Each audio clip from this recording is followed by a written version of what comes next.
H-Town, what's up? You know what time it is. It's time for the best 120 minutes of your day. The Chop Shop, the nation's #1 urban sports talk show, and also your midday sports happy hour. Yours truly, Robert Hatter, alongside Jim Hicks and sometimes Chris Walker, coming to you live from Houston, Texas, where we're broadcasting all over the world by YouTube Live and Facebook Live. And the day is Tuesday. Wait a minute. The day is Wednesday? Oh, I missed it. Oh, my God.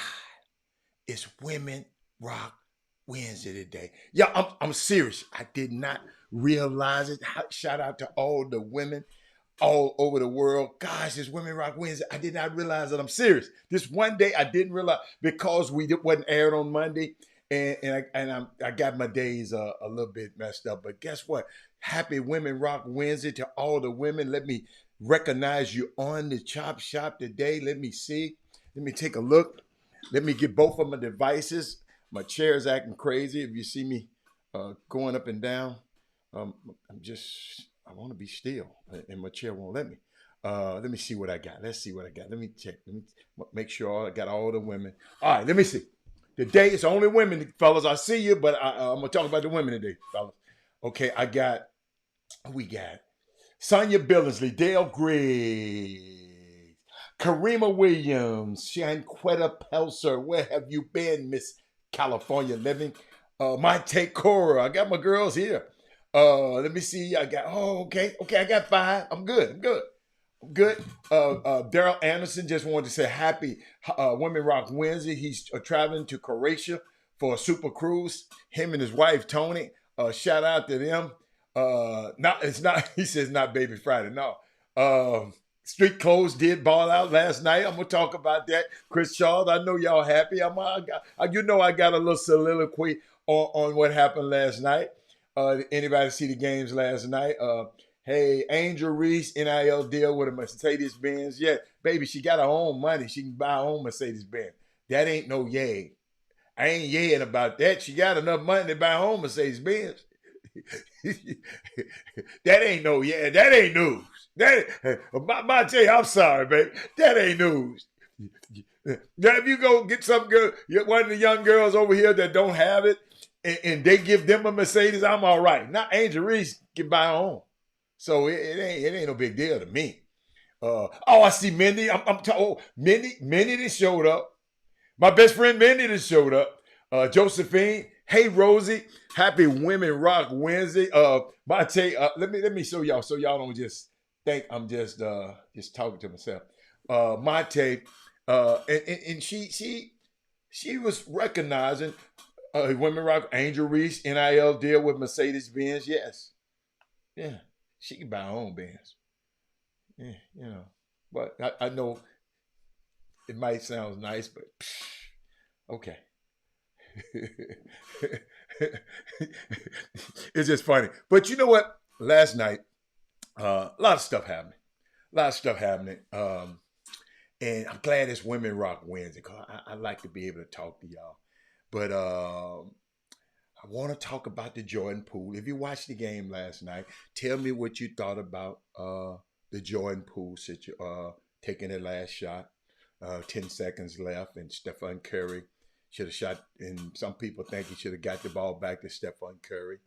But I'm gonna tell y'all, I don't know if y'all watching it, but I've been watching for about the last year a lot, and I'm glad Larry Hale is on the Chatterbox is on the air. He and I do the TSU broadcast, and a lot of the stuff that not necessarily learn, but insight about basketball. A lot of the stuff I like to take. I like the way Tim Legler explained and analyzed basketball almost more than anybody this side of Jim Jackson. Like Jim Jackson and Tim Legler, those two guys give me an education on the things about basketball, about what has happened on a play and what is happening. He explained something last night that was so prevalent. I don't know, and I hope the ladies watched the game last night, because I want to take y'all behind the scene, because we worried about Jordan Poole. Have anyone seen Kevin Freidman? Noah Rath? Okay. Let me see. Really great game. Poole can hit that shot, but he should have had it. Okay, I like that. Poole did a couple of foolish fouls last night instead of playing defense. Yeah, him and Andrew Wiggins was somewhere. He let LeBron come on that backside for the dunk. I mean, that was just poor for the lob. That was just poor defense. But I got something I want to share with y'all about that. Who both are former Mavericks? What are you talking about? Oh, Jim Jackson and Tim Legler. Oh, okay. Jim Jackson, no, but Tim Legler, let me tell you something. Tim Legler, man. I could sit up and watch him explain basketball all night long. And I'm gonna show y'all why I think he's one of the best analysts on ESPN. This man, he just don't get enough credit. And somebody say he needs his own show. But he give you nothing but facts. Let me show y'all how he explained. I'm getting right into it. Women Rock Wednesday. So all the women share the show, because people need to hear this sometime. Let me see. Did I put it? I know. Watch this. Watch how he explained the last play. I was hoping one of y'all say something about it, but y'all didn't. But this what I found interesting. Watch this. But let's start off with how exactly this happens, how it sets up the way it does. Right off the bat, I want everybody to focus on two things. I want you to focus on the two players here for the Warriors, Poole and Draymond Green, and watch how they sort of jog up the floor. It sets up the entire thing because they don't sprint. They end up behind the play to such an extent that right now Steph Curry crosses the midcourt line, and you have right here, there's 4 Lakers in the proximity because those last 2 Warriors aren't even in the picture, and that's going to play in to where Draymond Green receives the basketball, which sets up this entire thing. So now, here you go. You stay with the double team. You keep coming. Now, right here, look at the spacing between these two.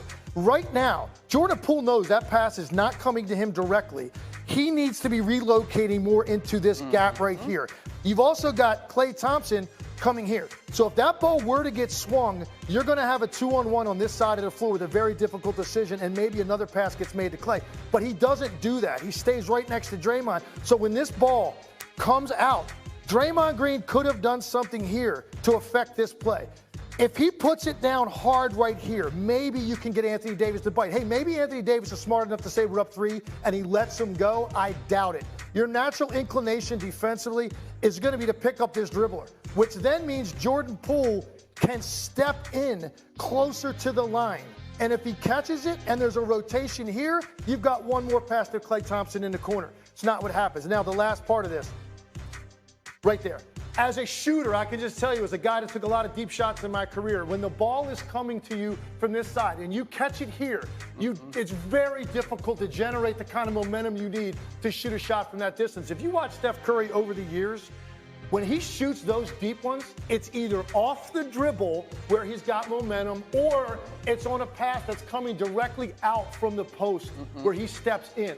Jordan Poole's weight was going this direction. So to catch, turn, and shoot from 30, find the rim, you could even see. But let's start off with how exactly this. Hey, now y'all see why I like him? Chatterbox, I watch him all the time. He explained the game. So that's the way I like to explain the game when I'm on the air.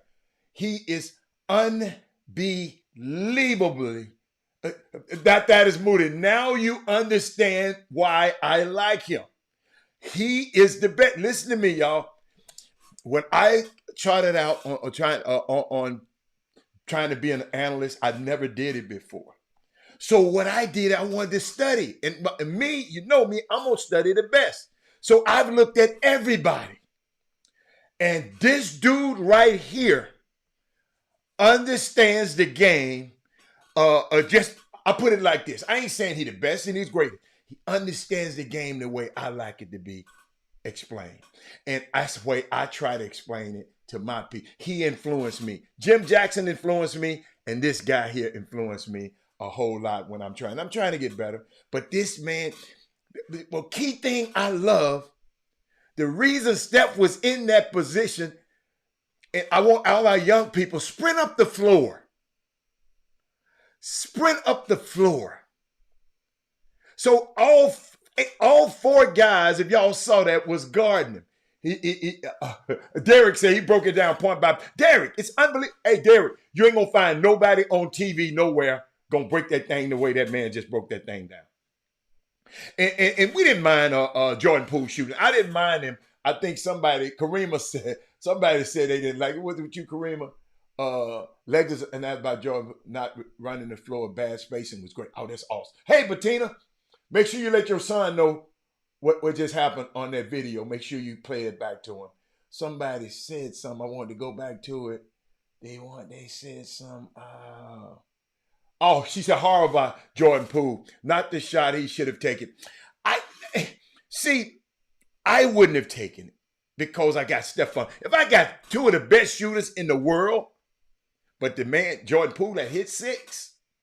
So I don't know. That's why I like to hear y'all talk about. What's up, Quinn? Sound like some good. Well, I don't know what you're talking about. He broke that down point. I don't know what you're talking about, Quinn. But he said, but Curry and Stephen Curry show great leadership in the press conference. No, you never throw your player up on that. Ain't great leadership. Alex, see what I want us to start understanding is certain things that we just supposed to do. You're supposed to be a good dad. You're supposed to be a dude. Don't commend nobody on being a good father. He's supposed to be a good father. Stephen Curry and Draymond supposed to be good teammates. Alex Testero, you never throw your teammate up under the like that and say that. And even if you feel that way, you never do it publicly. So I don't show great. That ain't showing great leadership. That's basketball, team basketball 101. Do not throw your players up under the bus. She said Snoop Dogg analysis on Face Take with Guy and JP was hilarious. I don't know what Snoop Dogg said. You got to help us. I don't know what Snoop Dogg said. I didn't see the Snoop Dogg part. I didn't see it. Trey Phillips said the shot LeBron took could have cost the Lakers. Absolutely could have. Take your butt to the goal, which you do best. Let me give y'all something. Can I talk to y'all? Can I talk to y'all right quick? And I'm going to give you something to take to the beauty shop and the barber shop. Relax, Warriors fans. Because I know Chris Charles up there, he happy than I can't tell you how he happy, who he happy than. But I just want y'all to relax. Golden State had came off a long, emotional 7-game series. They had very little time to prep and rest for this game. Okay, just relax. The Lakers came in with 2 days of additional rest. A huge advantage. A huge advantage for LeBron James and a huge advantage for street clothes. We call Anthony Davis street clothes because every time you see him in street clothes, he ain't never in a uniform. So in case you don't know about that, that's who we call street clothes. So in fact, last night was the third time all season that LeBron James and AD both played simultaneously 40 plus minutes. The first time all season, right? The Lakers were rested. They had a nice game plan. Kudos to Darvin Ham. But let's be honest, y'all. Golden State didn't even have a defensive game plan. And they jacked up 53 threes. They didn't have that much of an offensive game plan either. They done this before, because I've seen this before, because that's my favorite team. They've done this before. They let the series come to them.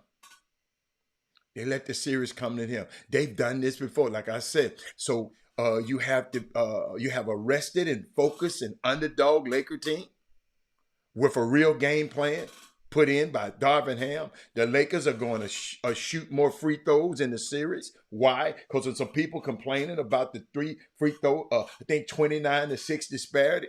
I'm going to tell you why. Because the Lakers lead the NBA in free throws. Why? Because they initiate contact. Why? Because they can't shoot. It's a very limited offense. They're trying to get to the hole because they can't shoot. Golden State let them do what they wanted to do last night, y'all. Nobody is going out to get the Warriors. Nobody's going out. They would not. Nobody's out to get the Warriors. They wasn't cheating on the Lakers. Wasn't cheating. People tell me they was cheating for the Lakers. No, they were not last night. I'm talking to my Warrior fans now. They were the Warriors win. I'm gonna put it like this: the Warriors are last in the league in free throw attempts. Okay, let's get this one. The Lakers are first. I got a graphic for y'all. I'm gonna show it to you. Matter of fact, I'm gonna show it to you right quick. If y'all can see it, it's gonna come. It's gonna come kind of quick. I'll pause it because I want to give you some graphics so you can understand. Let me see. Lakers. Oh, here you go. Watch this.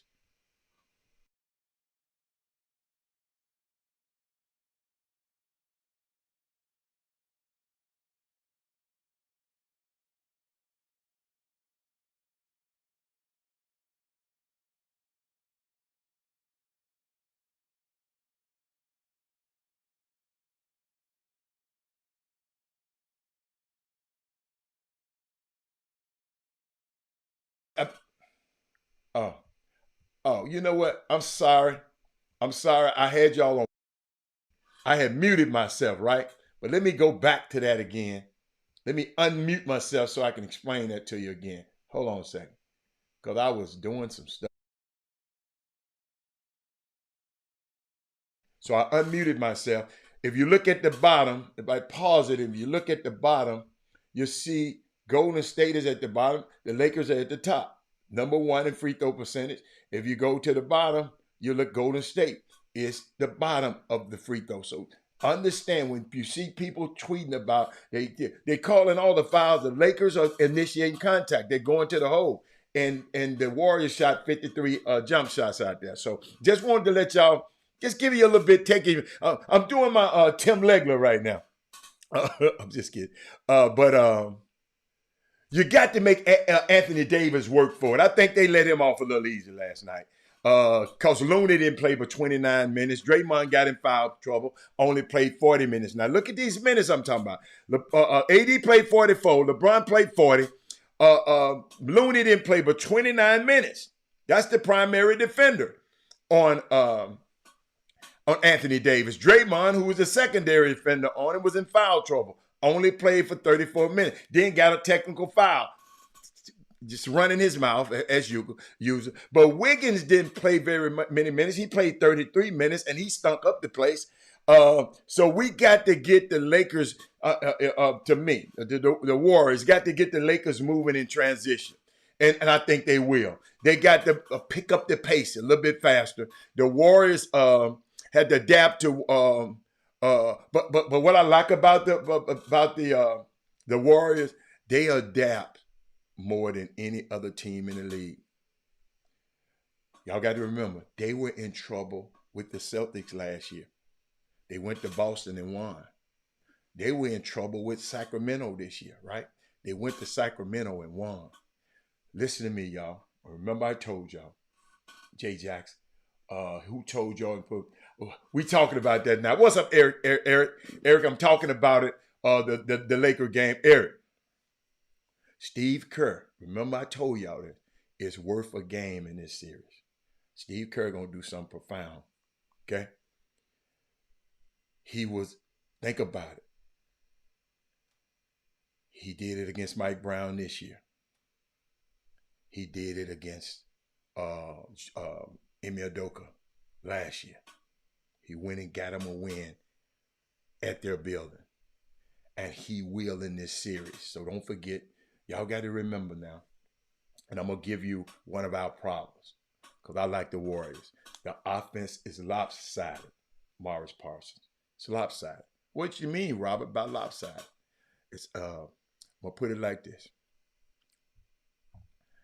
It's too Steph dependent. Okay? It's too Steph dependent.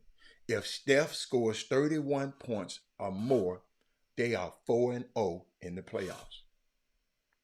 Less than that, they are 0-4. Y'all follow me? Check this out. Watch this. The plus minus is absurd. I want y'all to listen to these numbers. With Steph Curry on the floor, they are a plus 57. With Steph not on the floor, on the bench, they are a minus 47. This team is overly Steph dependent, which he has to be better now in his prime, but he's 35 years old now. He was facing a very rested young team that threw a long rested Jared Vanderbilt on him and others. That's why Jordan Poole had so many open shots and took them. Looney has no inside game, y'all. So they're going to have to address this in the offseason next year. What's up, Melvin Dukes? Y'all got to remember, AD played 44 minutes. LeBron played 40 minutes. They won't be as rested in game 2. Game 2 is going to have different energy from the Warriors. They would play with more desperation, y'all. It's not an excuse. It's just a reason. I'm just letting you know, not an excuse. I want to explain sometime the game to y'all, like Tim Legler explained to you. And also, y'all know what I want to do with y'all right now, right? Watch this. Got to make sure that y'all got...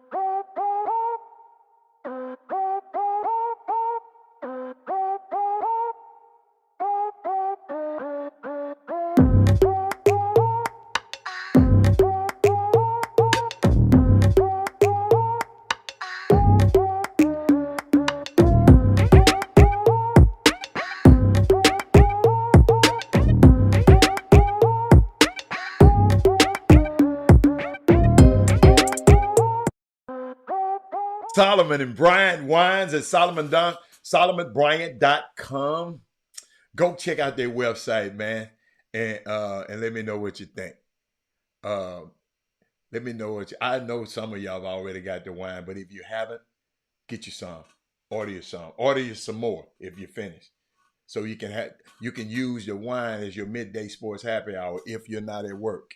If you're at work, don't be drinking no wine. Kevin said AD got to get Dre and Ludy and fouls and kill the little guys. Even LeBron can post more if they go. Yeah, but LeBron and them gonna be in for a rude awakening on Thursday though. Gina got her. Gina, what flavor did you get, Gina?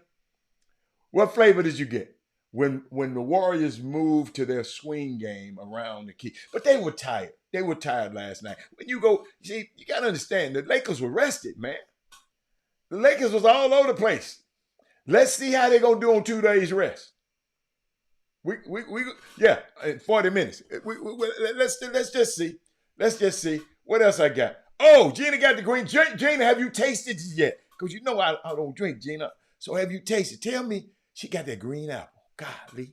I want to share something with y'all. I got my girls with me today. I got to find it though on here.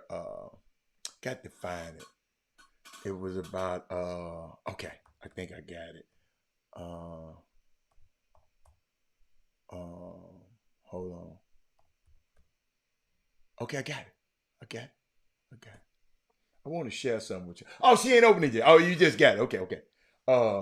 Lakers' job is done. They can rest next game, win or lose. Okay, okay, their job ain't done. Because if the Warriors can go and win a game, Kelton, at Sacramento, you know what they can do there. But I want to share with y'all something, okay? Then I'm gonna get back in the sport. But I want because this is a medium that information is shared over.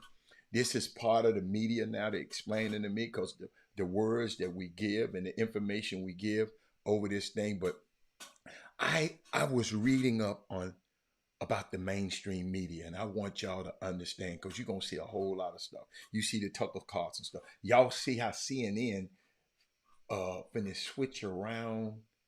Listen to me and switch around. They used to be anti-Trump, but they finna start airing Trump stuff. I want y'all to watch this. I want us to be prepared. Because guess what? As much as we want to like sports, guess what? I want us to be prepared and understand about life too. But watch this. And I want y'all to understand that mainstream media is not mainstream at all. Okay? The CNNs and the ABC News and all of that is not. It's actually elite, top-down, managed news propaganda. Boy, I gave y'all a lot of words then, didn't I? I know I did. It's actually elite, top-down managed news propaganda. Mainstream media, y'all, is actually corporate media or legacy media. I'll explain. There isn't much mainstream or Main Street about 6 corporations that control 90% of what we see, what we hear, and what we read. This is why shows like this so important. Y'all see how they easily left. I gave y'all 2 stories. One about Brian Davis trying to buy the Washington Commanders. I gave y'all another story about I gave y'all a story about the white trainer. 90% of his clients are black, but he on there calling y'all us every kind of name he can. Mainstream so-called media did not pick it up. And they 6 corporations control 90% of what you see, what you hear, and what you read. It's a corporation controlling what you listening to now. YouTube, owned by Google. It's a corporation controls this, right? And that number is down from 50% in the 80s. When media scholar, his name Ben, what is his name? Badakian, something like that, was kind of contrary. He was like a canary in a coal mine, y'all. He was warning us about, this was in the 80s, about the directions we were going with corporatized, privatized media information systems. Okay? Y'all watch this now. We don't necessarily need gatekeepers.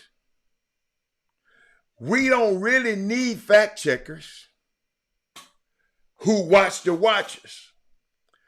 What we need is an educated and informed public, that's why I try to inform y'all, that knows how to think critically and independently on its own. Listen to me. That's why I try to put y'all in a situation where you can think critically.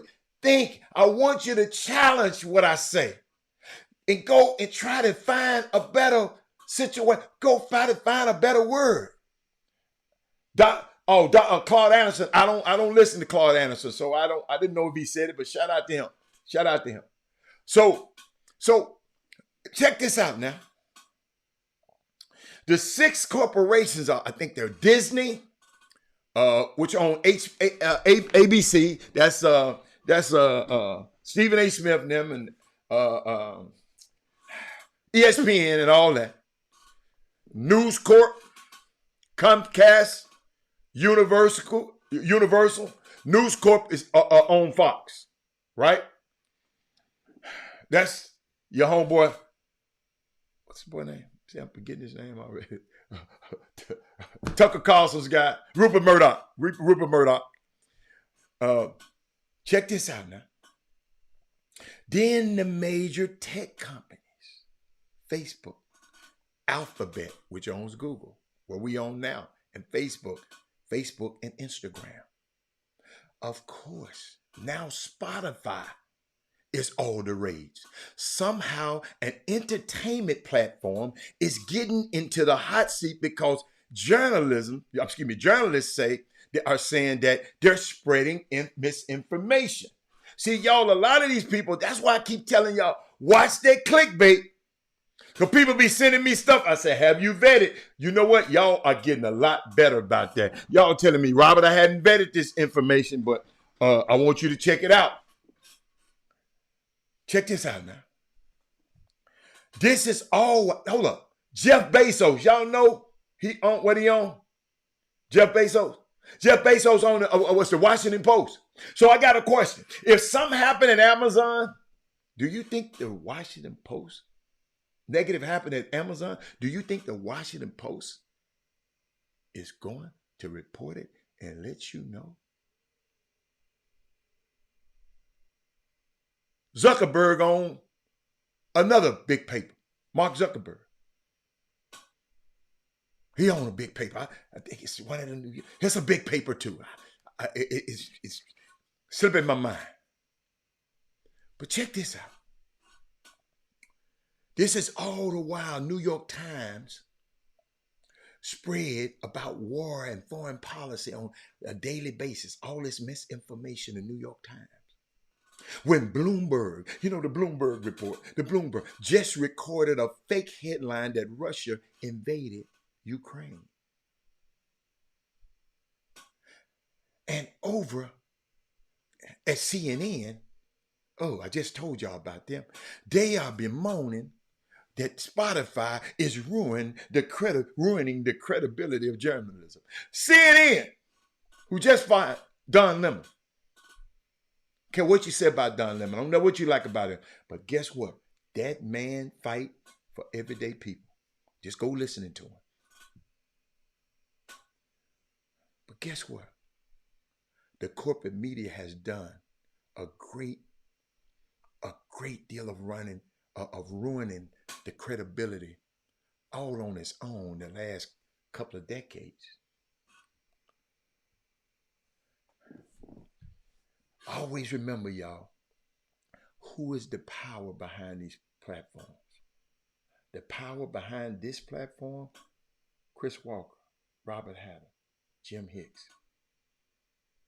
Who is the power behind these platforms?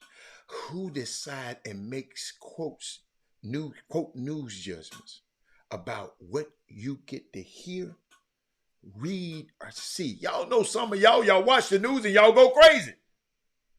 Who decide what goes out there?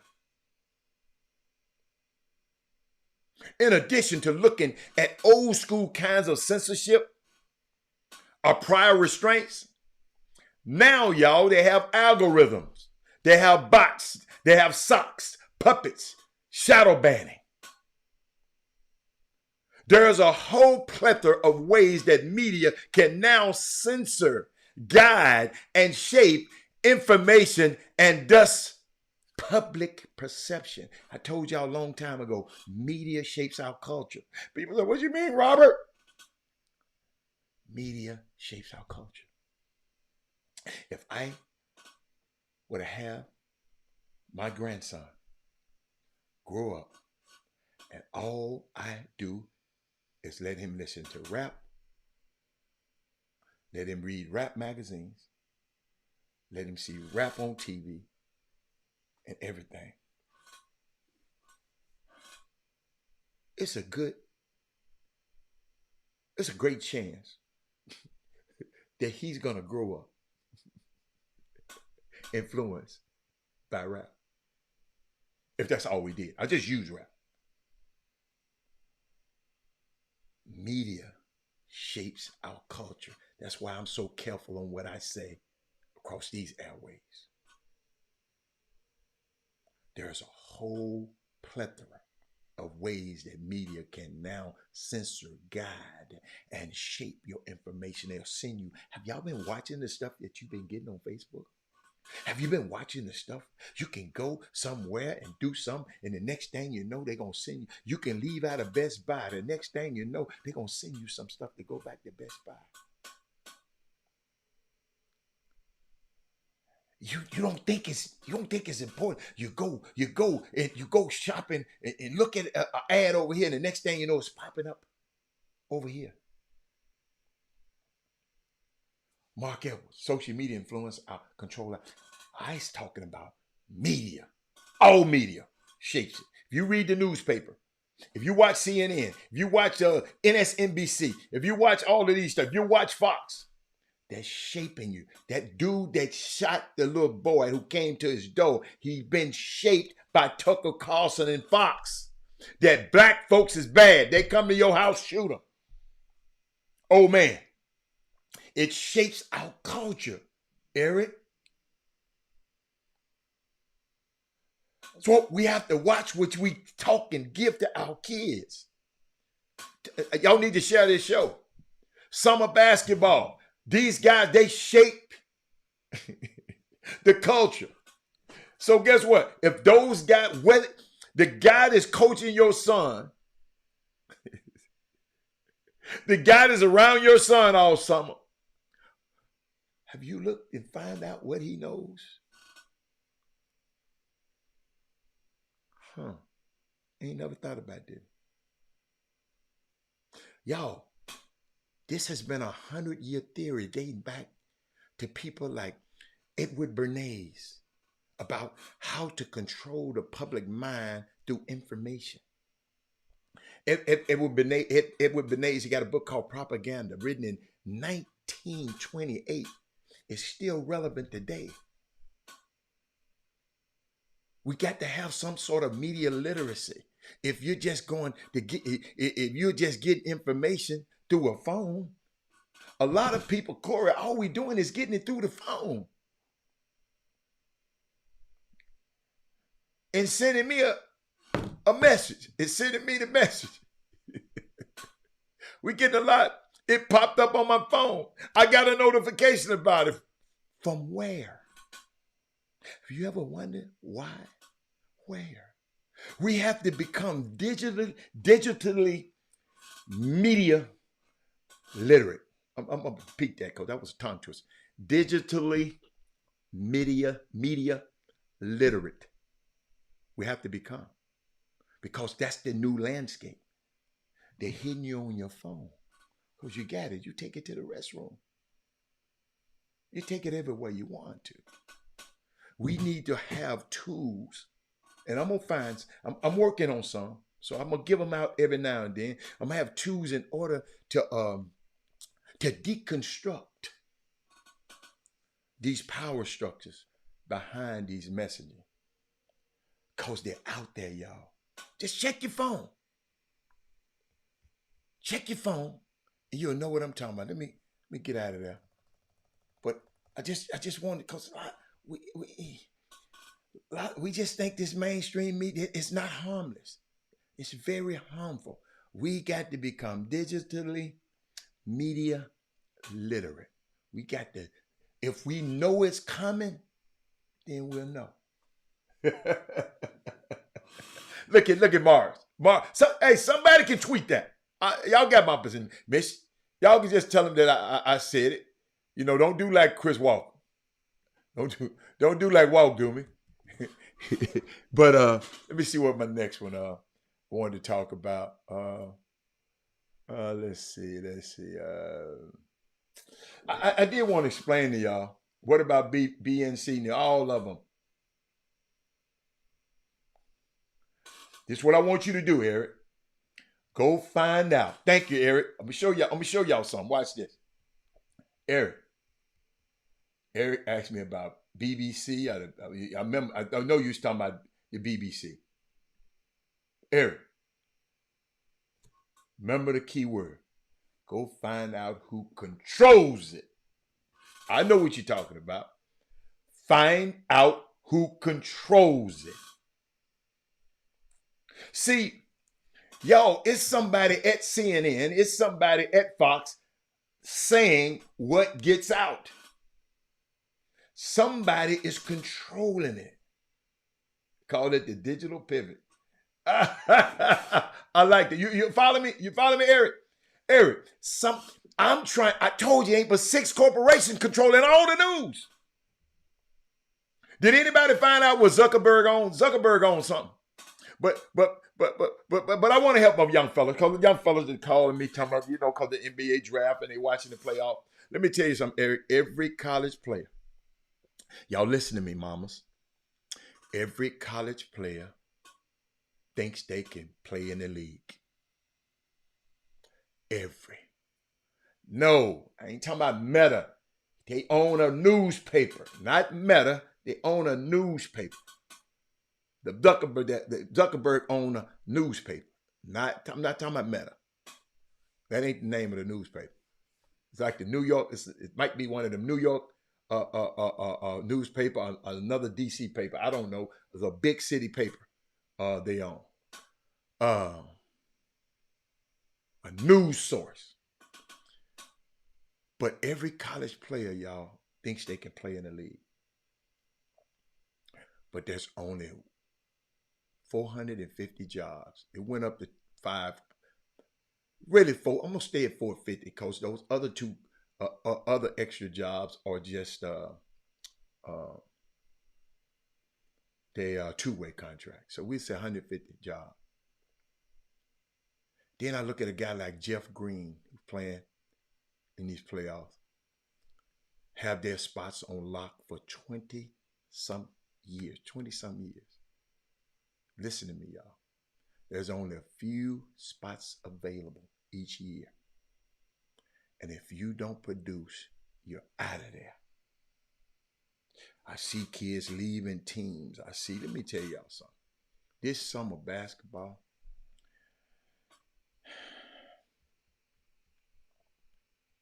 y'all, maybe it was this bad when my son was playing. Just maybe. But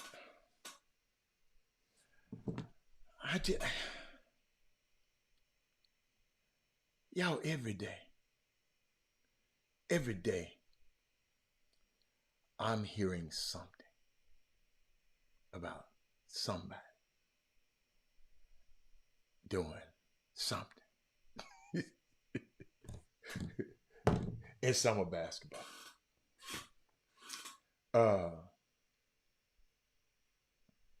I heard the word damsel in distress. Guys taking advantages of damsels in distress. A lot of these, sometimes just got to keep it real.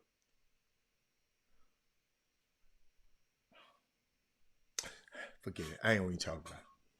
They kept shout out to Joel Embiid. Cause sometimes, y'all, it gets so depressing. And I have to get it out because I got to get it out somewhere. I'm going to get it out at some point. Because it just get inside of you and just right inside it because you know so much. Everybody think they so slick. We got Joel Embiid won the MVP. He was kind of happy about it too. I don't know if y'all watched it a little bit. He was genuinely ecstatic about it, and he extended to 5 years. American parents. Okay, keep going. It might be the New York Times. I don't know. It's a big paper though. Keep going, Monte. It might be it. Um, but um, but Joel Embiid extended a 5 year streak of international players to win the MVP. Jason Tatum came in fourth in voting and was the only American player to finish in the top five. This is the second straight year that four of the top five MVP finishers were not born in America. It's a house sport. Thank you. Thank you, Corey.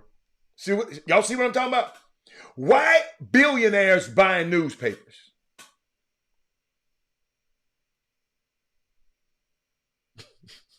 Haven't ever wanted y'all? If I go see you, I ain't gonna say that. If I go see you, I go see you going into the liquor store. I ain't gonna use another liquor. I go see you going into the liquor store.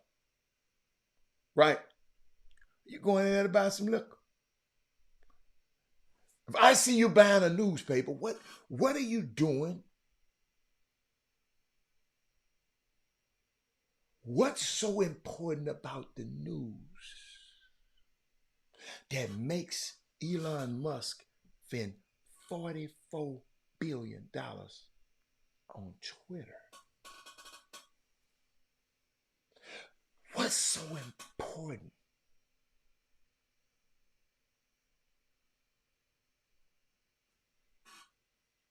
They want to control the narrative. That's why I tell you to share this show, so we can have our own narrative. Another young man, next Wednesday, make sure y'all hear everybody. Next Wednesday, young man is going to announce who he is going to continue his education with next Wednesday. And y'all have some questions for him. I won't tell you who he is yet, but a young man who's most sought after young man, one of our kids, he's going to come on next week. Okay?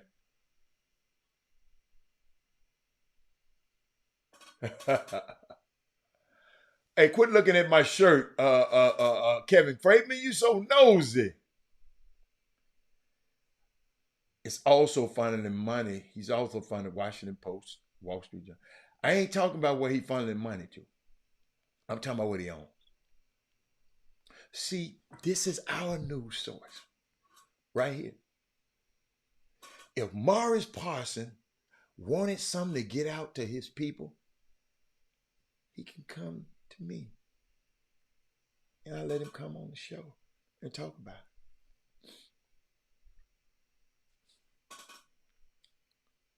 It's how important. Excuse me, y'all. I'm sorry. That's how important this platform is. That's how important it is. Let me go. Let me keep going. I just want y'all to know the value.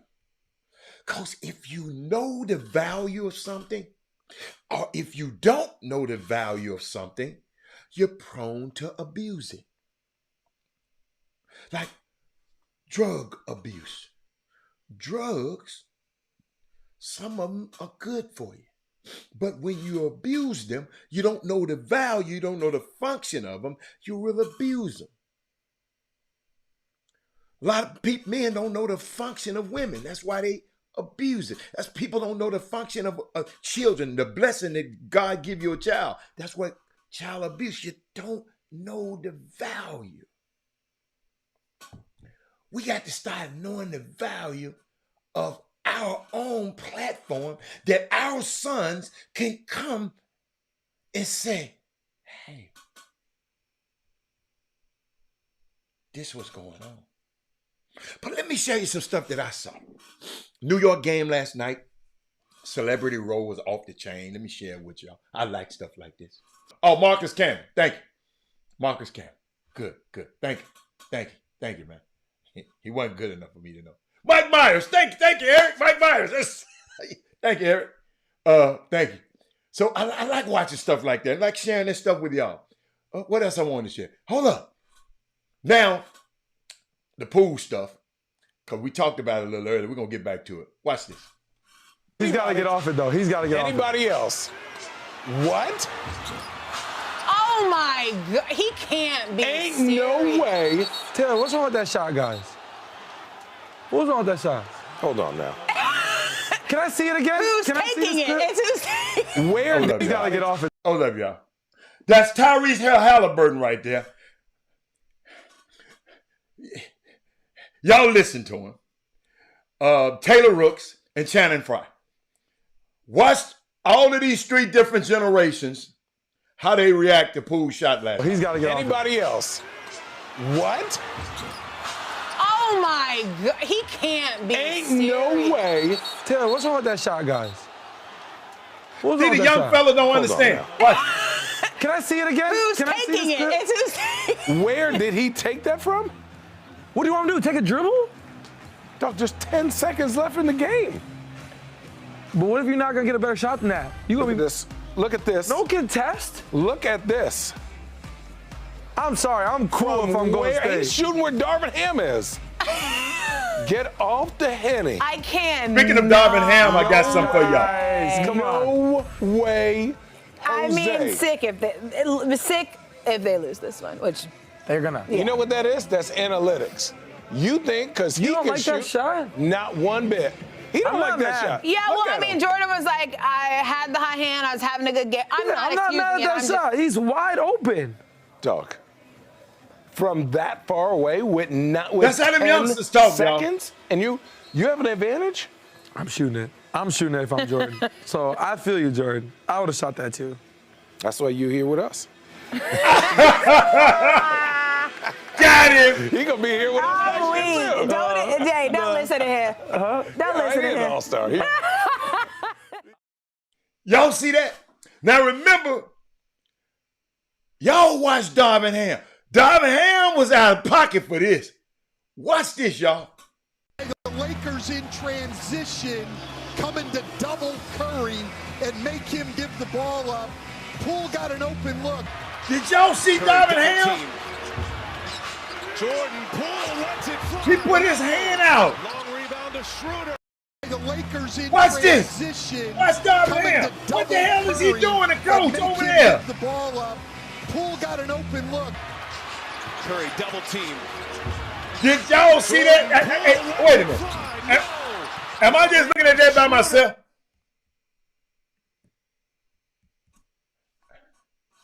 Am I just looking at that by myself? Damn, Jimmy. I done froze up. Y'all, I done froze up a little bit. We'll The come back. Lakers in transition, coming to double. Did y'all see that? They done stole my, hold up. They just stole my camera. They stole my camera. It's unbelievable. They stole my camera, but I'm good. But did y'all see Darvin Ham? I know y'all didn't see. That's why I showed y'all. That man said Poole is with us, man. Don't do Poole like that, man. I ain't mad at Poole. What's up, Jimmy? I see you in there. I ain't mad at Poole, but hold up. Stephen Wood said he was open, but hold on. Let me see what coach said. Let me see what my coach said. Coach said he was open, but get in the game. He took a 34-footer when he could have had, 24-footer. Yes. Ham thought he was playing. Ham tried to block the man's shot, man. What was Darvin Ham thinking? But I know they got to do something about that. Let me see. He was sticking his hand out. It had nothing to do with Poole missing the shot. Come on, Karima. Yo, it ain't had nothing to do with Poole missing the shot, but he shouldn't have did. He was saying nobody was there to contest the shot. Coach closing out. Let me practice what you preach. Okay. Hero ball at his best. Do y'all think it was hero ball? Hold up, y'all. That's my phone going crazy. How to hang it on your back. Yeah. He was like, hold up, wait. No, Now Steph throwing up his hand. Now Steph was hiding catfish grease. I'm just gonna tell you. But he came on. He was hot. He said, "Hold up. Now, this will get me. Know your role. Yes, you hit 6 shots. You hit 6 threes. But Jimmy, if somebody break in my house and my wife is the better shot, she gets the gun. Not me. Stephen Curry, Klay Thompson are 2 of the best shooters in history of the NBA. But you got your little happy. Now I see why that man hit you upside your head now. I don't condone it. But, homeboy, when I got, maybe I need to use that analogy again. Jim, I'm glad you're on the show. Let me put my jacket back on. It's cold in here. But what's up, man? Welcome to the show, man. We just talking about old Jordan Poole and hold up, Jimmy, hold up. And Darvin Ham reaching his hand out.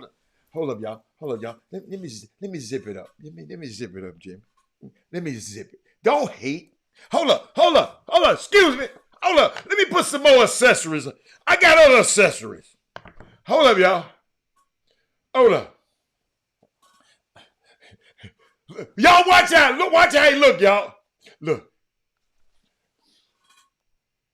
Oh. What's up, Jimbo? How you doing, sir? Jimmy, guess what? I get another one this year. Like them kids said, another one. What's going on, man? Hey, Women Rockin' Wednesday.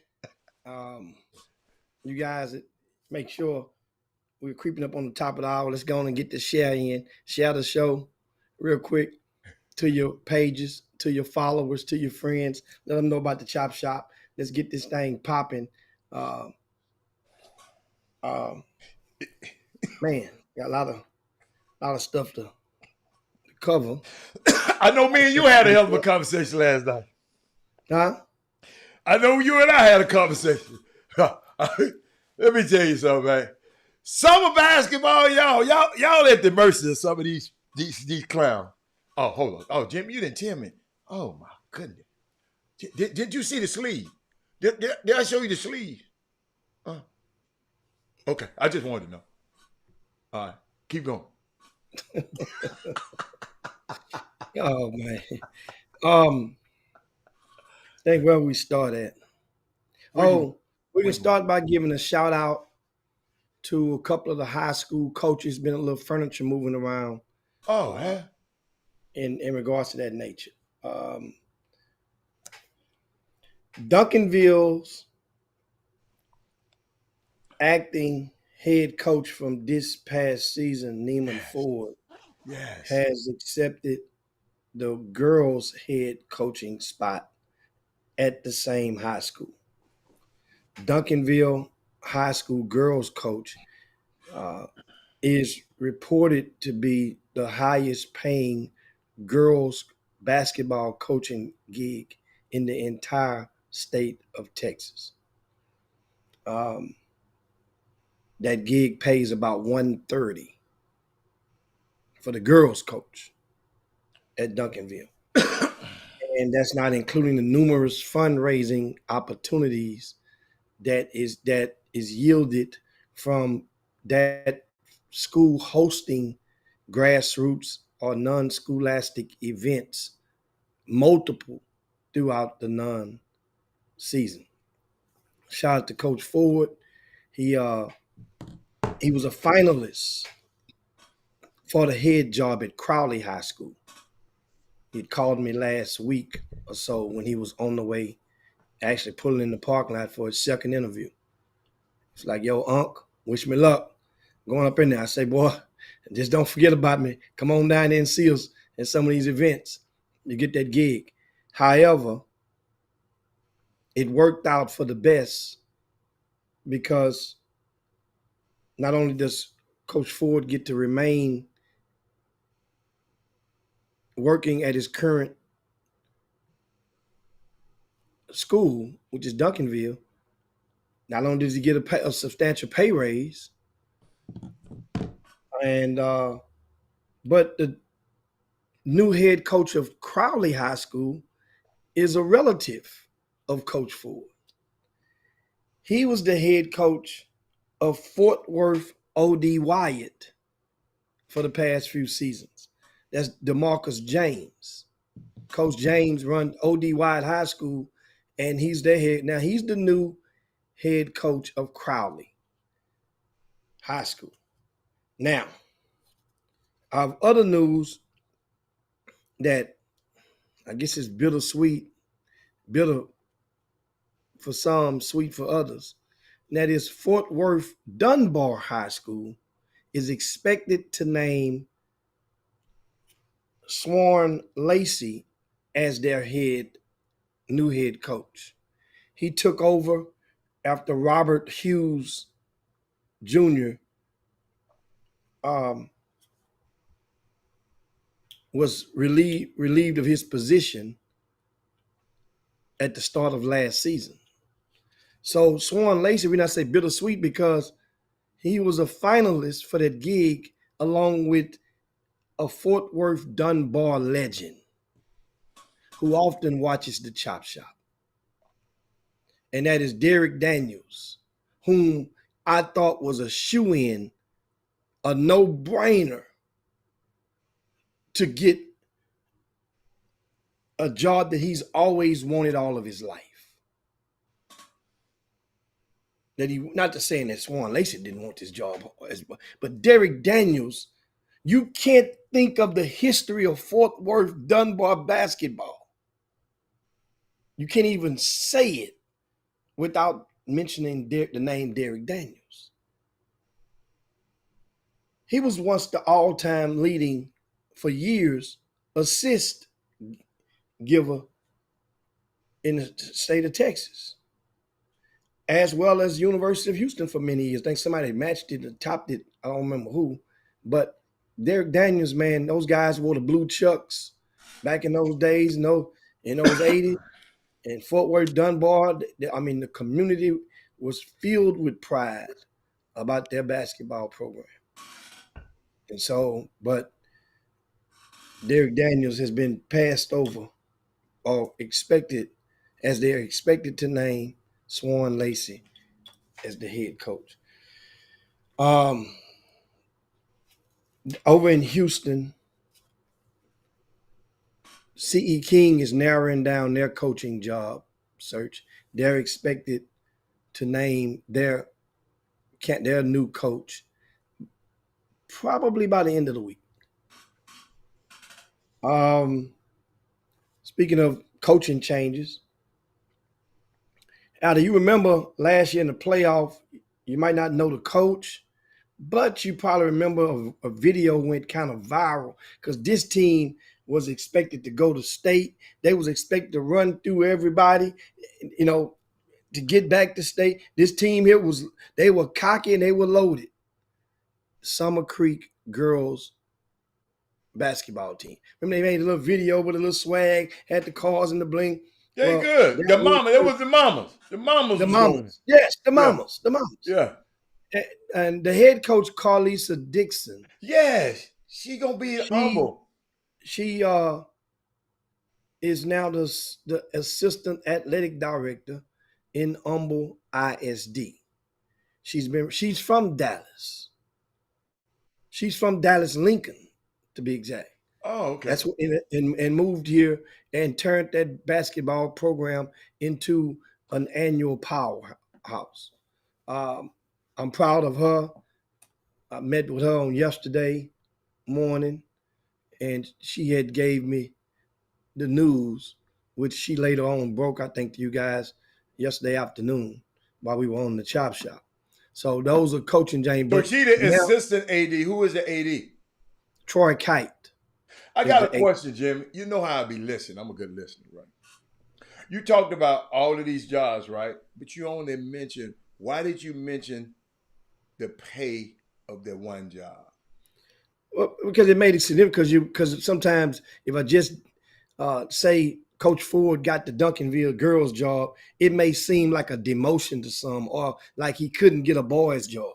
This job here is Oh, okay. attractive. Okay. All right. This Okay. ain't a regular. This not a regular girls' job. Like Derek Daniels Okay. has been a girls' coach himself for the last few years. He's Okay. been on the girls' side, coaching basketball. But this is the It's the cream de la creme. Okay. the cream de la creme. But you of didn't have to all- put the man's business out there, though. You love to put them folk business out there. No, they made it public. They made it public Oh, they news. made when it public. Okay, Stephen Woods said something about Anthony Stevens is going to LaPorte. Yeah, I mentioned that on the I think on in the VIP news last. Who last is week. Anthony Stevens? Who is He's he? the assistant coach at North Shore.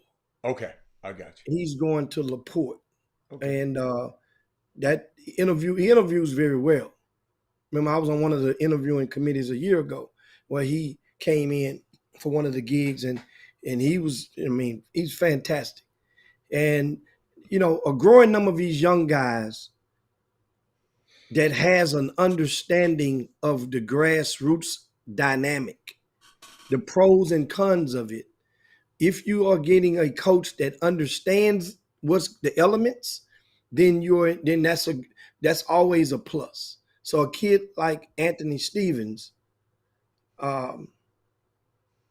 he defines one of those guys that got the best of both worlds. That got the good blend of understanding. He coached under the JL3 program, if I'm not mistaken. JL3 or the Hoops? JL3. He coached under the JL3 program, and which is, you know, that means he understands. That way he can, in other words, he can tell if there's a grassroots coach coming in the building to snoop around or to you know, this poaching or recruiting one of his kids. He could, because he knows those guys that are involved in that. If a coach is not involved or not actively understandable about the elements of grassroots basketball, then that means a guy like John Ure can come walk in his gym and he can sit there and he don't even understand what's going on. If he comes to your gym and sit down in your gym, or he's over there talking to your players between and while you're getting ready to do the layup line, or coming out of the halftime tunnel dressing room, you can tell. If you know, then you know what's going on. After the game is over, this guy, while the game is going on, this certain guy in the stands sitting next to one of the parents. You can see it. What can you do about it, though? No, but at least you can tell before it's too late. You can tell, because often people they could gain a level of influence, which could often tell that kid, when things aren't peachy cream for him, tell the kid and or his parents, influence them to leave. They're not using, that coach ain't using you right. He got you playing center, and you the tallest guy on the team. Well, if the parents listen, Jimmy, ain't nothing the man can do about it. Yeah, but if you know and you see it if coming, you know what you gonna say. Well, you don't sit by him no more. You have a talk with him, man to man. First of all, I mean, you need to talk. Hey, man, look, I don't come and sit in your practices. I don't come to your games poaching and trying to. How do coaches have time to come to high school practices and they supposed to be got other jobs? A lot of them don't have other jobs. A lot of them, the workouts has become a primary income from a lot of guys out there. Okay. I'm not saying the grassroots guys don't have jobs. Yes, many of them do. Mm-hmm. And most of them do, put it like that. But don't get it twisted. I was talking to a parent the other day, and I just really didn't know. Like, markets change. And she was telling me about, she just moved here from out of state. And she was like, well, the team that she was on, the coach, he does double duty. That's another new thing that's going on now. You have a lot of these teams where a coach might coach the 3rd grade team and the 5th grade team, you know, or the 5th grade team and the 8th grade team. So that means now, what if they playing at some later they might play at the same time, but in the bracket play? Then that means now her son's team is there 2 times in the last month with no coach, because the coach decided to go and coach the other team. And so who coached the team? another parent just come out the stands and man the ship. That's how we go. I asked her that. So now I asked the magic question. I said, well, tell me something. She said, I said, do y'all pay dues? She said, yes. I said, how much do you pay? I'm just curious. There you go again. There you go again. Keep going.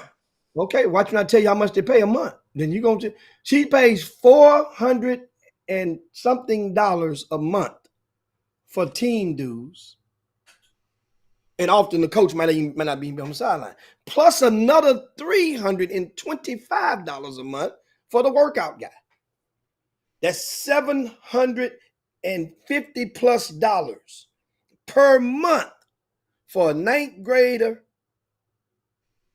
that's 5 foot something to pursue the sport of basketball. Boy, these parents. I know she don't watch this show. Yeah. She's just one. Just one. No. I know she don't watch this show. That's a quick way of telling me you ain't never watched. No, she just moved. I understand. I don't care whether Jimmy, excuse me, Jimmy. The Chop Shop is a national show, Jimmy. There you go.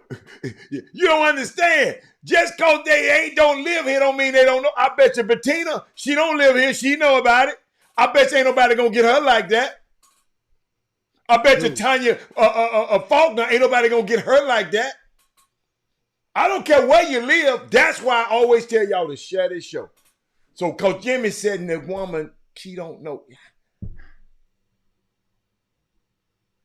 But Jimmy, it's a good, you know. I don't think it's stealing. Jacquemont, it's not stealing because they ain't making her pay. Stealing is taken from people now. They ain't making her pay.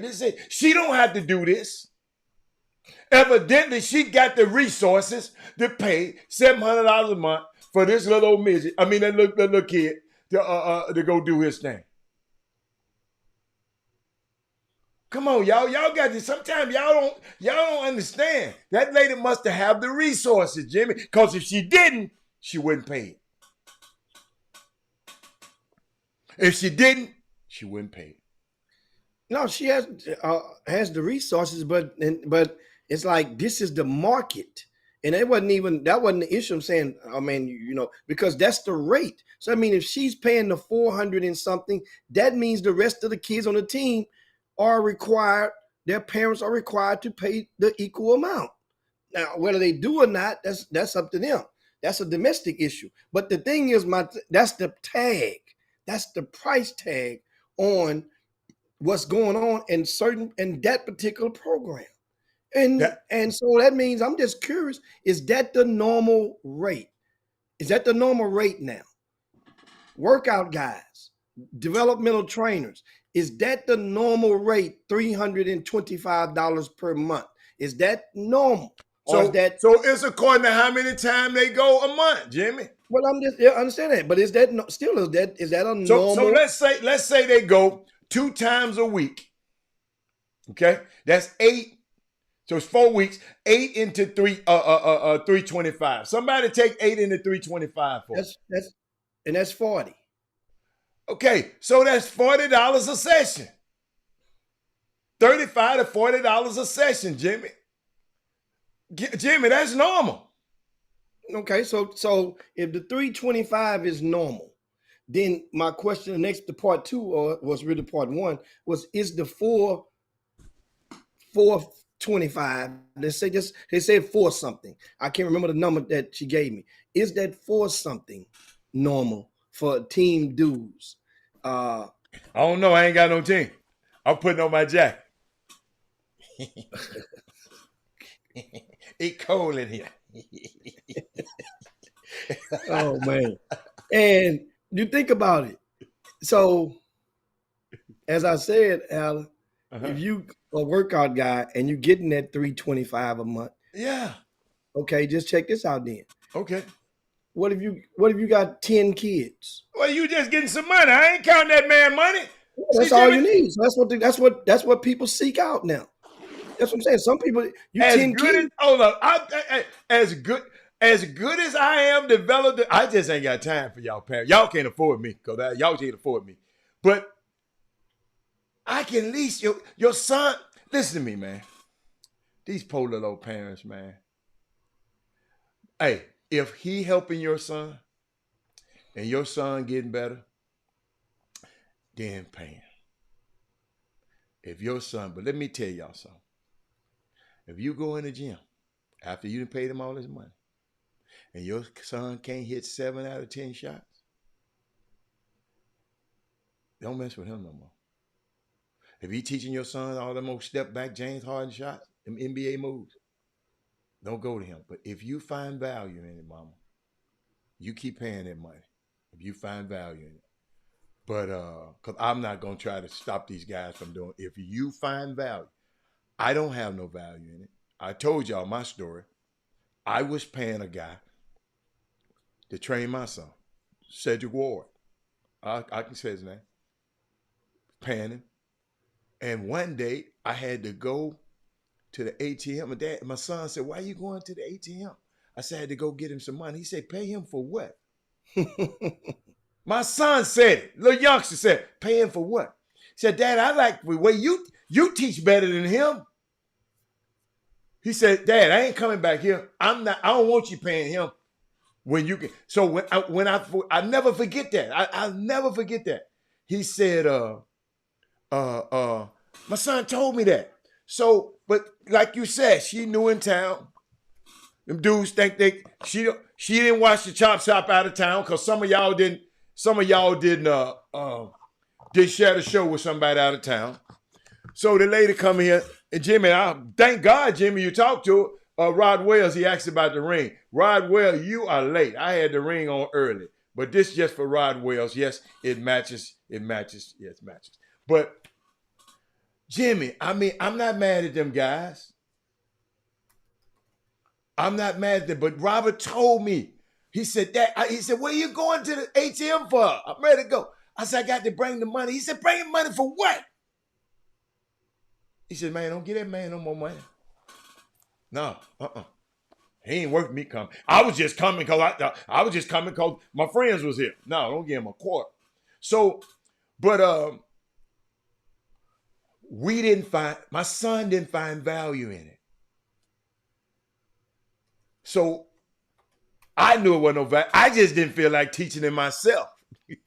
Y'all, I was trying. It was worth me paying. But when he said he valued me teaching him more, then guess what? Dad got to step up and do his thing. So, hey, I like that. But keep on. Jimmy, I'm glad you brought this up. Yeah. I mean, that's but I I wanted to bring that was one thing. Another thing, topic, more fights at these events, and I'm like I said, I'm in the process of studying, doing some R&D on like what are the common causes of that ignites a lot of these situations at these events. And once it is widely understood of some of the causes, some of the, it's kind of like, we all have been grown to understand, and some of y'all are still hard-headed or go and do what you want. But I was taught to not light a fire or a cigarette lighter or a match when you're at a gas station. Even some people, we've been taught not even talk on your cell phone, on your cellular device, if you're close to the gas pump.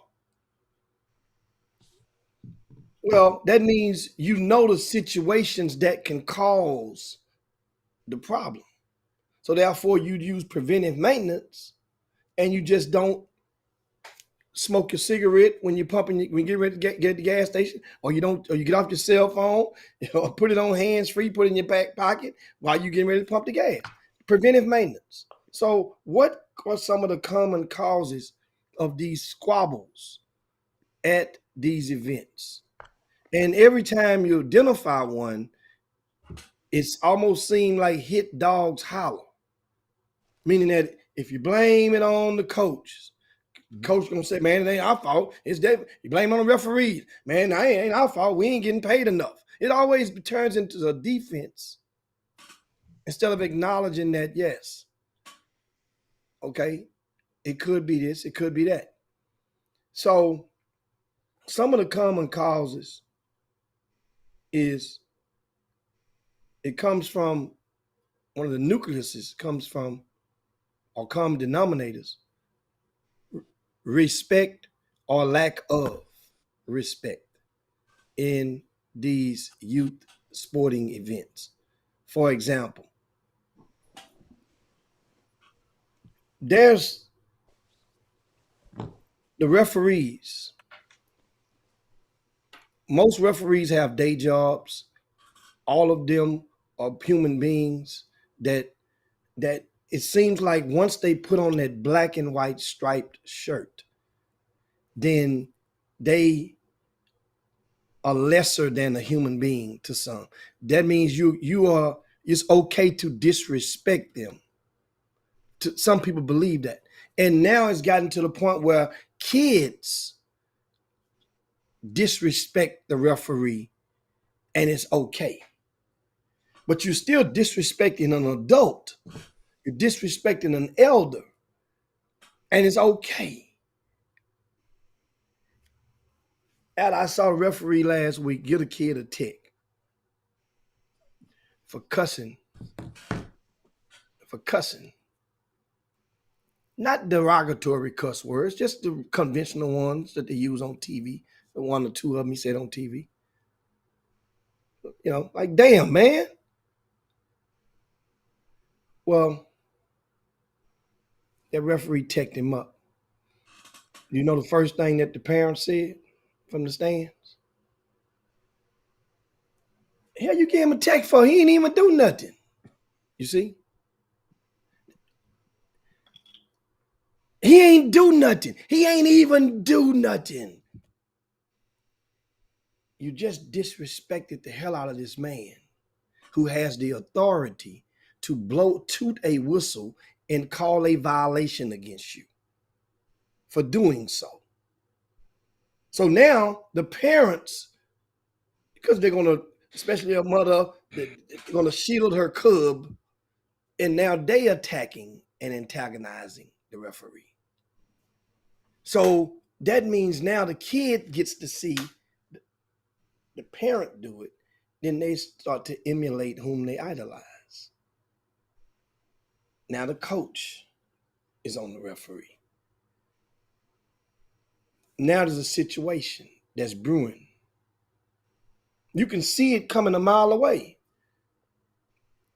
So as an event operator, I simply I text messaged up front, tell the officer to come over to court 2, stand on the wall, watch the white team, parents in there getting on the rail.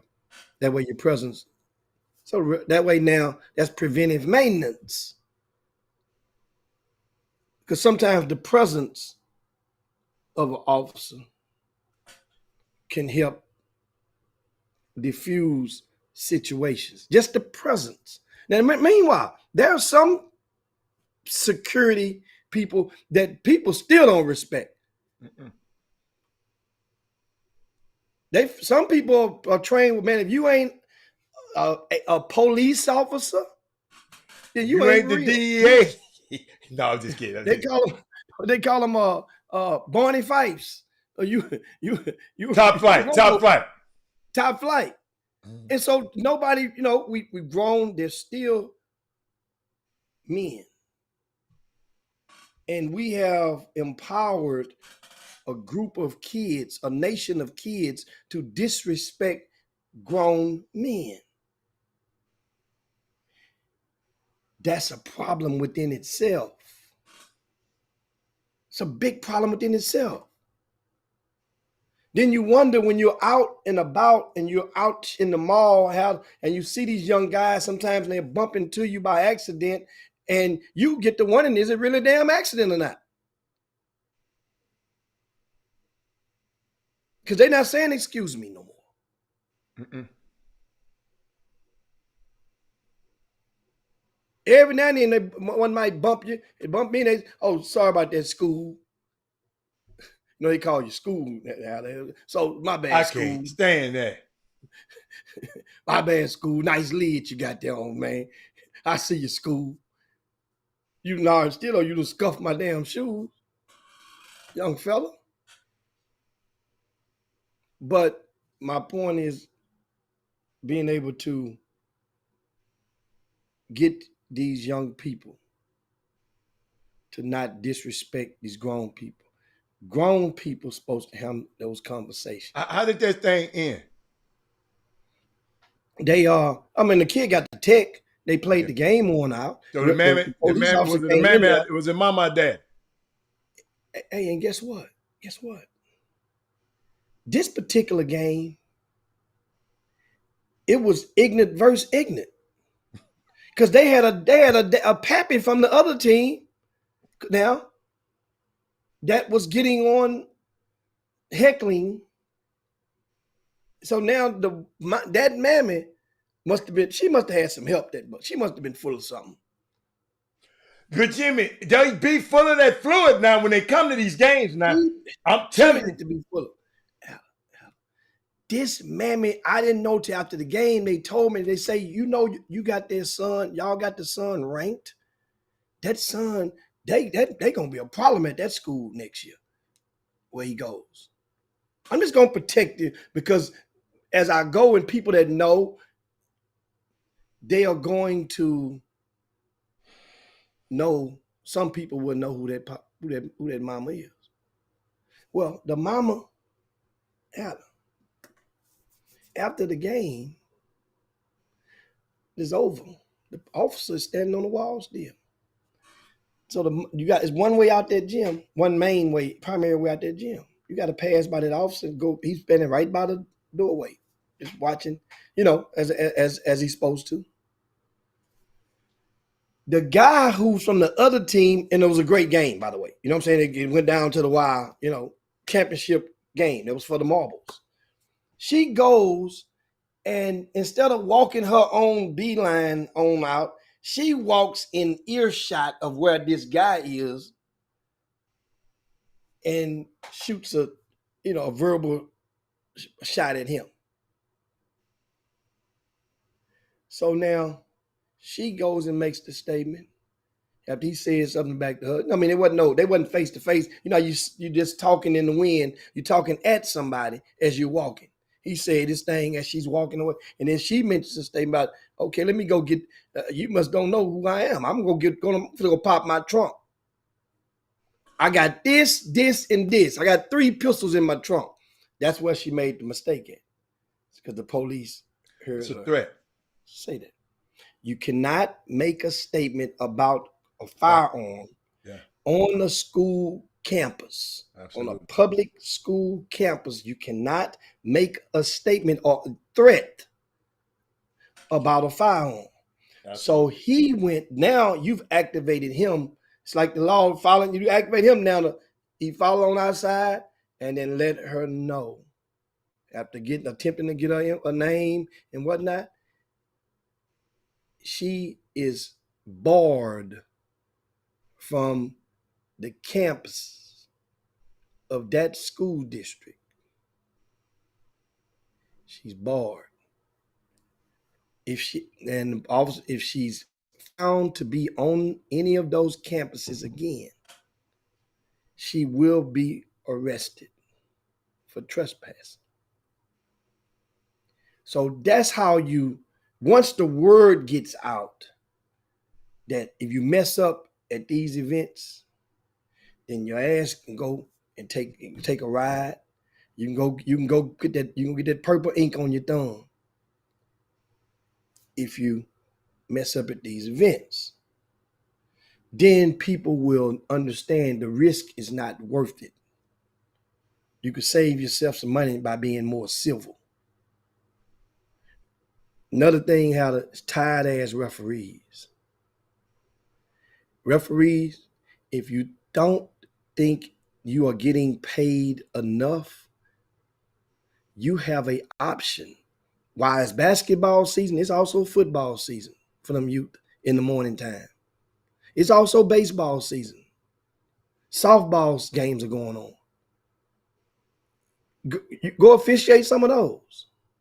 You don't have to do, why are you doing these basketball events if you feel that you're not getting paid enough?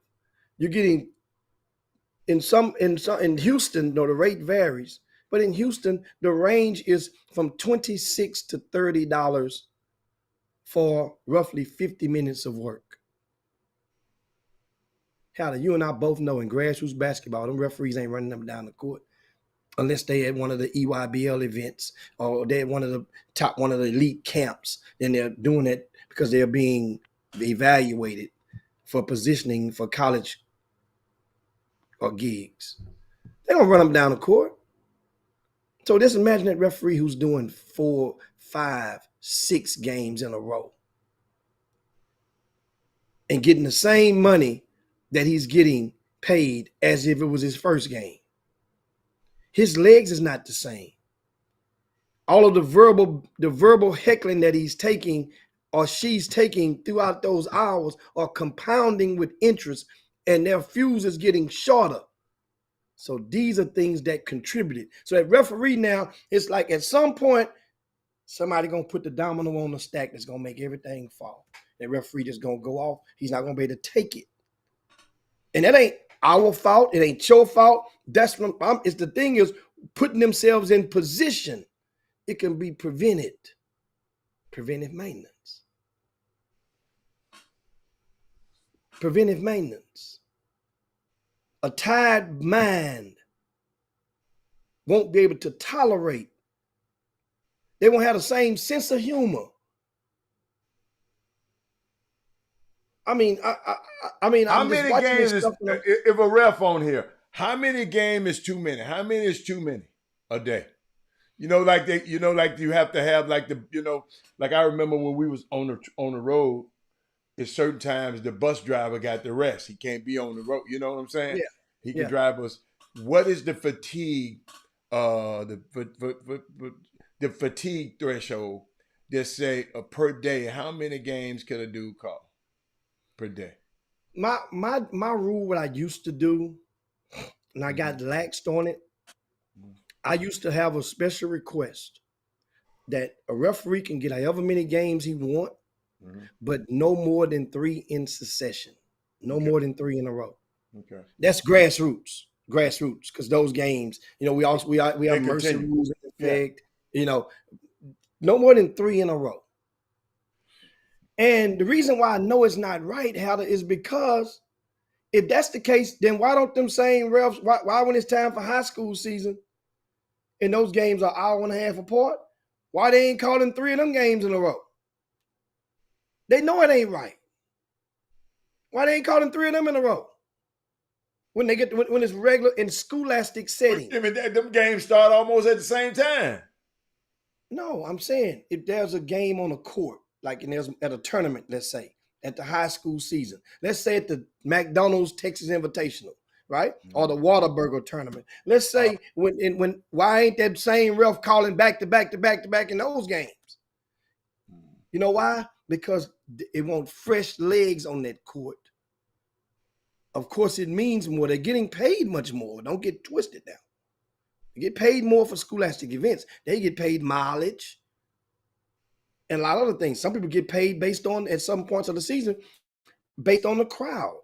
Some people get a percentage. Some referees get a percentage of the gate. I understand it in scholastic settings. Yeah. But my point is, I'm just looking at if a referee, no matter how good you deem him to be, I've grown to learn that a veteran can and will still make a bad call, and a novice can and will make a good call.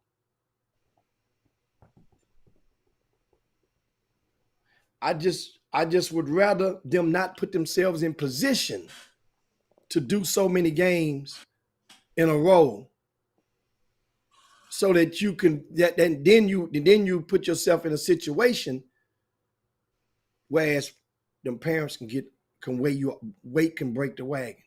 That's my thing with them. That's the thing, man. I'm looking at some of the comments. Jeremy Davis said the refs out here in the city are limited due to all the events being played in the city and state.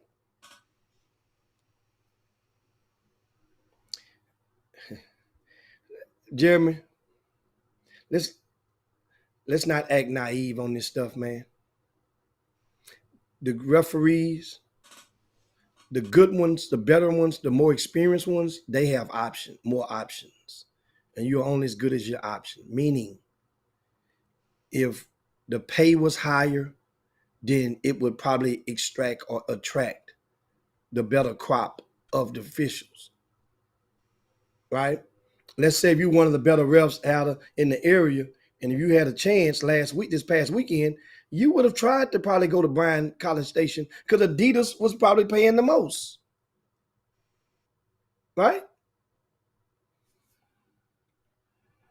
Or you would have went to the event that was paying the most. That's what most of them. So if that's the case, then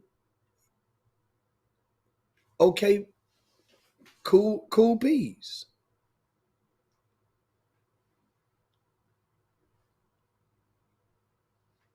Mike Jackson said, Jim, you always hire good assigners, so they're going to put qualified officials on the floor. Michael Jordan, right now, I am open to any. I'm almost to the point of doing what I used to do. With small events like this Elite 36 this weekend, especially by having access to Google Docs that we didn't have in yesteryear. I could go and put up open up a Google document and make it live or whatnot, and just basically let refs know. Any ref want to officiate this weekend, just pick your hours, either morning or afternoon. And I used to sign and do that myself. Refs would call me and say, Jim, you got 3 slots open in the afternoon? Yeah, I got 3 slots.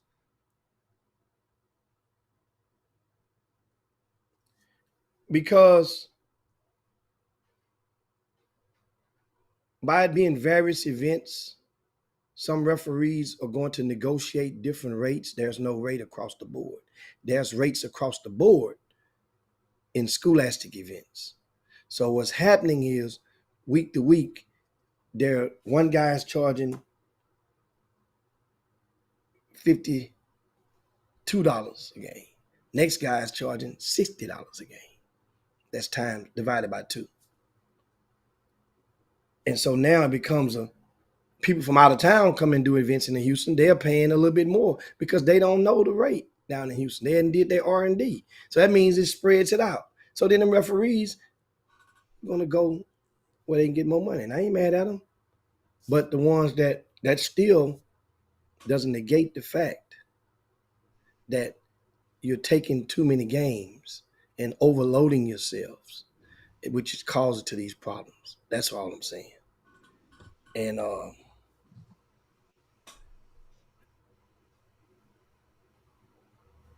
mean, Jeffrey Day say, I got a ref shirt. Yeah, you know.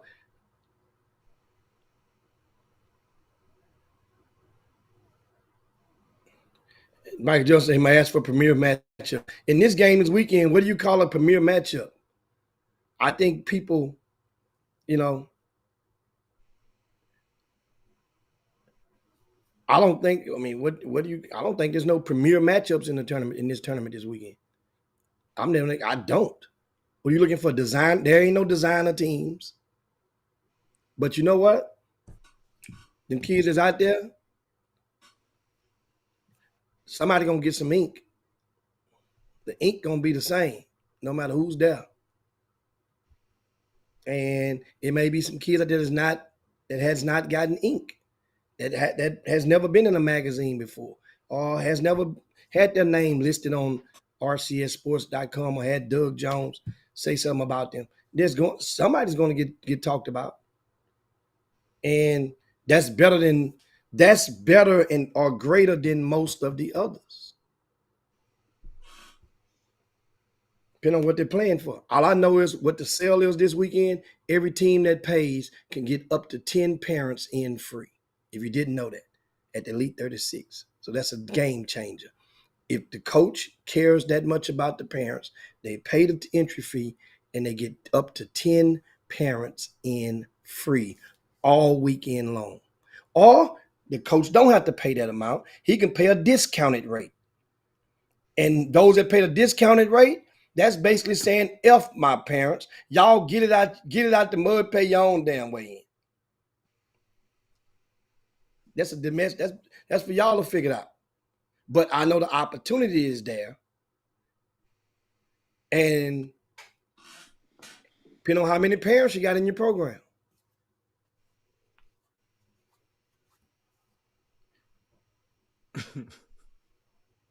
I'm looking at Doug Jones. Doug's dozen coming up out of May the 19th through the 21st. And Doug Jones is going to be, he's fired up about some of those matchups he has in store for the Doug's dozen. Doug, you fired up and ready to go? He ready to go. He ready to go. Doug told me he's about to cut registration off real soon. Yeah. He ready to cut registration off.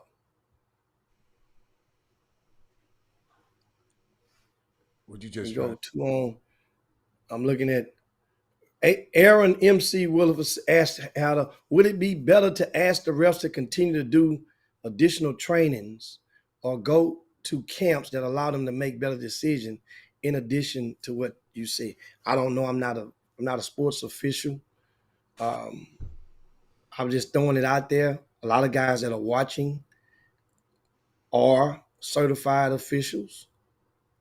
And that's why, you guys are dialoguing amongst yourself as far as solutions.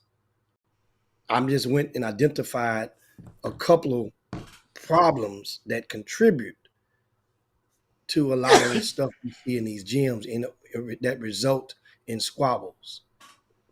Alder, you saw the coach smack the ref at one of the events on the East Coast this past weekend. Yeah, I got that video. I didn't want to play that mess. They got to fight. He smacked him and then tried to kick him. Shoe came off. And, of course, that coach, those kids are right there watching that. You know what? I saw something, man. A couple of things I want to share with people. I'm going to switch to NBA right quick because I saw some things that have been covered in I call it entertainment media. But I want to switch because we can be here talking about these referees all night. But I saw something with PJ Tucker the other day. People don't understand how in this NBA, when these guys be really, really wanting to win, watch this exchange and watch how serious PJ Tucker is.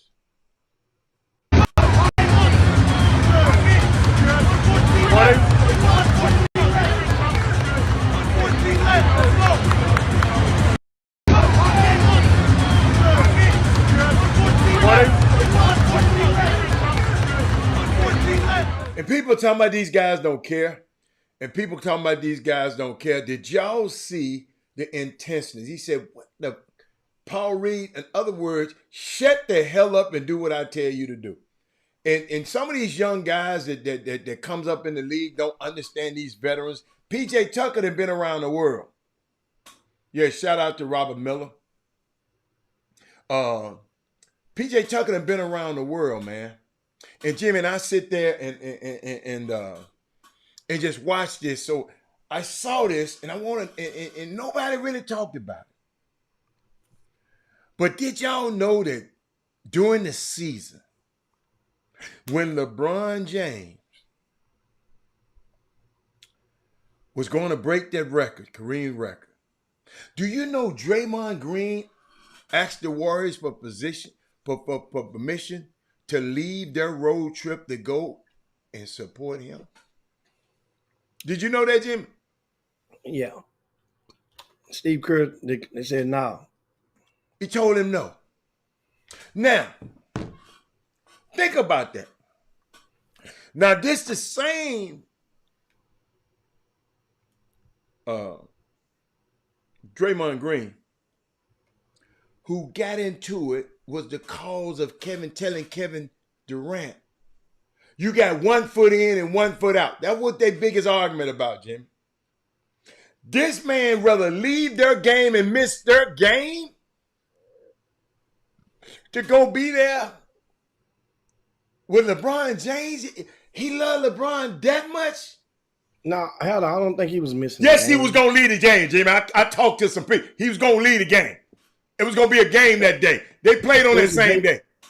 It was during his day off. No, it was not during the day off.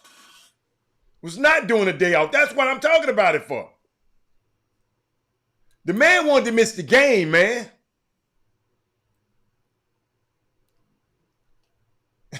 That's when I found out, because I thought it was on the day out. Then they told me, hold up, dog, we got... What is wrong? Hold up. Even if it was his day off, since you want to go there, let's go. I'm going to leave my road trip with my team. This ain't my son I'm going to watch. This a whole nother dude, man. I just don't understand. I just don't understand. This the same guy who told Kevin Durant, you got a foot in and a foot out. You want to get all the way in and want to fight Kevin Durant, cuss Kevin Durant out. That's why Kevin Durant left, because of him.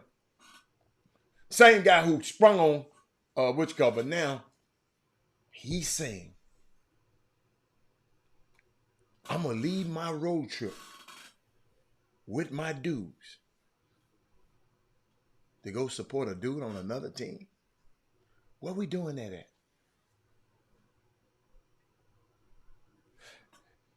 That's why I played this video.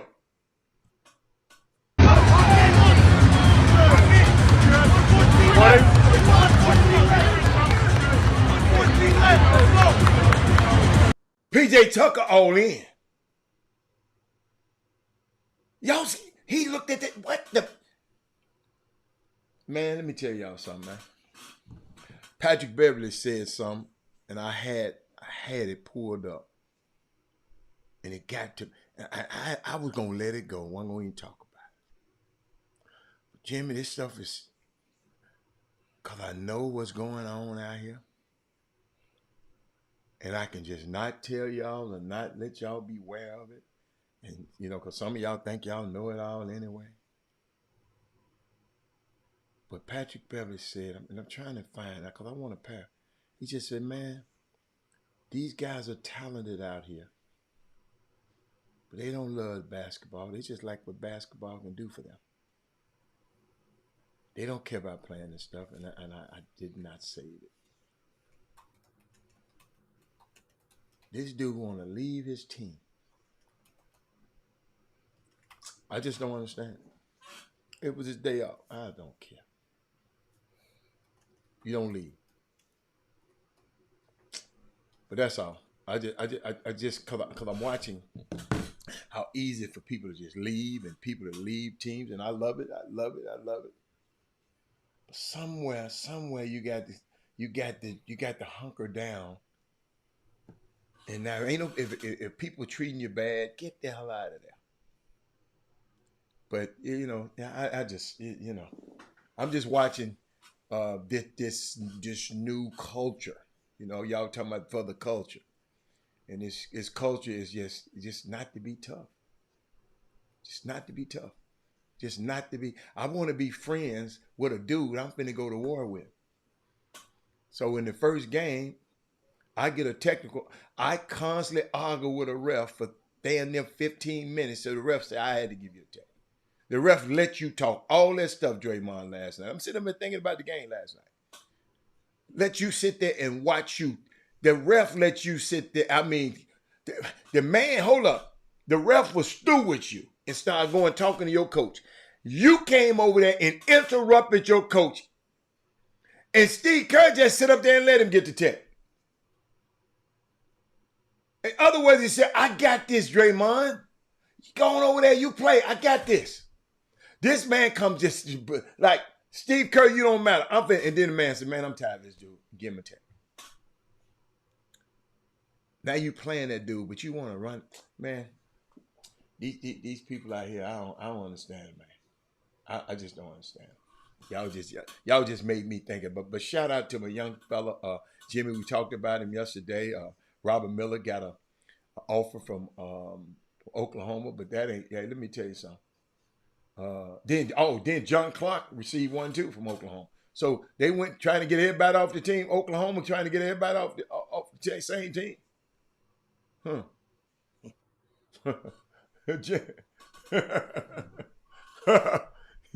Talk to me, Jimmy. I mean, well, one thing about it is Robert Miller, he's the number one ranked player, 11th grader right now in Greater Houston. Mm-hmm. The number one ranked player in Greater Houston, mm-hmm.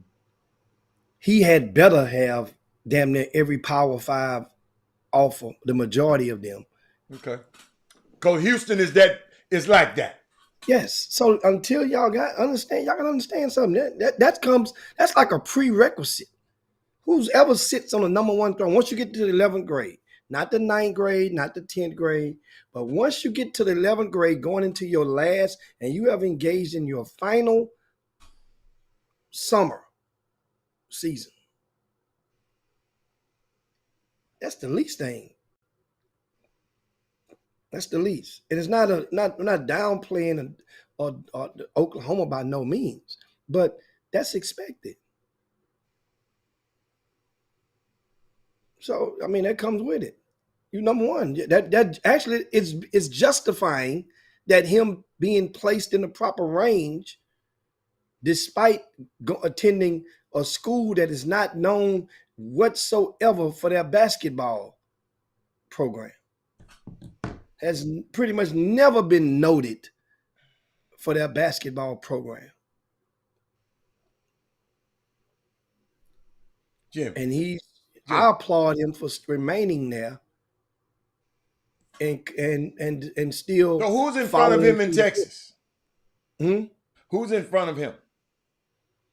Trey Johnson is one. Oh, Trey Johnson in that class. Okay. All right. We start there. Okay. But Trey, then you have a couple other guys that still live in the state, but they attend school out of town, out of state. But he's in the range. He's in the range. Trey is he's in a different limb on the tree. All right. But you're still in that tree. And in due time, those who have not got a chance to see the thing about it, he can still see. Robert Miller is going to, I said it yesterday, last year as an underclassman, he got selected to the All-Star game, the top 30 game of Pango's camp. Okay. So he's going to go back there again. Guys are going to be shooting going to be coming after him. His performance during that first weekend in June in Las Vegas at that camp is going to dictate a lot of things. It's going to dictate a lot of things. And what it does is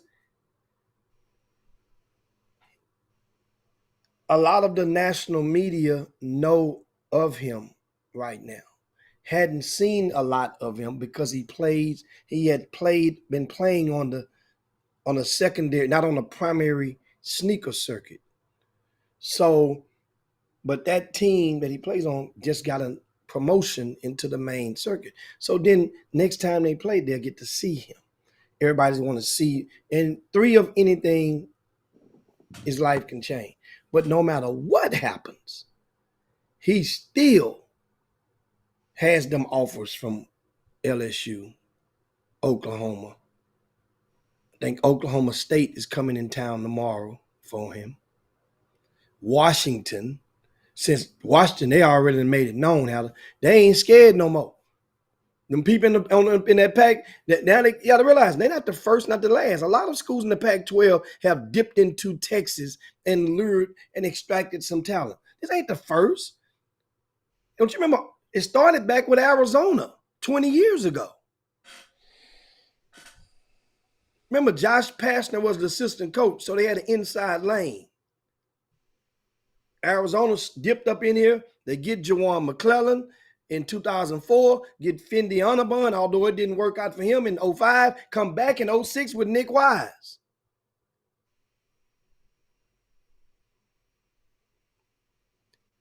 Oh, sorry. Back up, Adam. It started in 03, before Jawan McClellan. You remember what happened in 03? Well, actually, it was fall, November of 2002 is when it jumped off. What about Alfred Grisby went to Cal? Alfred Grisby back in that But I'm just taking you back further. Yeah, that's in the early 90s. Yeah, Alfred Grisby went to Cal back in the day. But you can't forget about that. Now, I was talking about a succession, meaning that a lot of multiple ones at the same school back to back. That's why I named about that Arizona. I thought you was talking about the Pac-12. That's all I thought. Well, actually, it started before Greer. It started with Joseph Blair from C. King High School, who went to Arizona back in... Dude said 92. So, Kirk Dorsey said 92. Oh, yeah, Kirk Dorsey, 92. I was just trying to think what year it was. That's about the same time as Grigsby. Yeah. So, but it started with Arizona thing. It started with Indy Eby. Remember? But he didn't go, Jimmy, so I don't count. His ass didn't go. I know, but he made the commitment, Hal. He committed. But he didn't go. He didn't go. I'm talking about the commitment, though. You committed to the school. You got this coach a pay raise. You got that coach buy the rumor, sell the fact. Then that's what, then he came back. Josh came back. Remember, even though Jawan McClellan came out of high school in 04, he committed early. He committed that summer. He committed while he was in Orlando. And but just saying, so shout out to Washington. They ain't scared now. They coming in Houston. They trying to get whatever they can. So they and the head coach of Washington played with John Lucas. That doesn't have a bearing on this particular kid we talked about earlier, but it has a bearing if in the event he's recruiting a player that John has influence on. Stuff like that matter. But yeah. I asked Alfio, I said, what did he do? He tell me, hold up, Jim, Alfio, I know we're going to get. He said, there is no 6'11" kid doing what he's doing. I said, what did he do? He said, Cheat Sheet was at the game on Sunday. The gym was freezing cold. He was flat. Robert Miller wakes up everyone by hitting 5 straight threes and takes the lead, and we never looked back. I think, Jimmy, you reported on that, didn't you? Yeah. Mm-hmm. Yeah. But that's, the opposite. So he's saying, can't no 6'11" dude do that? All right, hey, man, you ain't been looking at the guys. You talking about in high school, right? But over in Europe, they got 6'11" dudes doing that, 14 and 15, 16 years old. That's 6'11" in Europe. So all I'm telling y'all always trying to, we competing, y'all. If you're trying to be good, you got to think about the world. It's some 6'11". Wait till y'all see Victor Wembanyama, little brother. The little brother always sometimes, most time be better than the big brother, don't it? Okay. Ain't no 6'11" dude doing that. Okay, ain't no 6'11" you done seen. Man, y'all, we playing with competing. If you talking about you the best of the best, you're not just competing with people over here. Luka ain't 6'11", man. I ain't said nothing. We talking about 6'11". Join the party, Michael Jordan. You still think it was all right for Draymond to go to see LeBron? Let him go. It's all right for him to go see his boy. No, it's not. You on a team business trip with your team. Hell, you gonna leave to go and celebrate with LeBron for clutch. What, you can clutch his pearls? Jimmy, let's get out of here, man.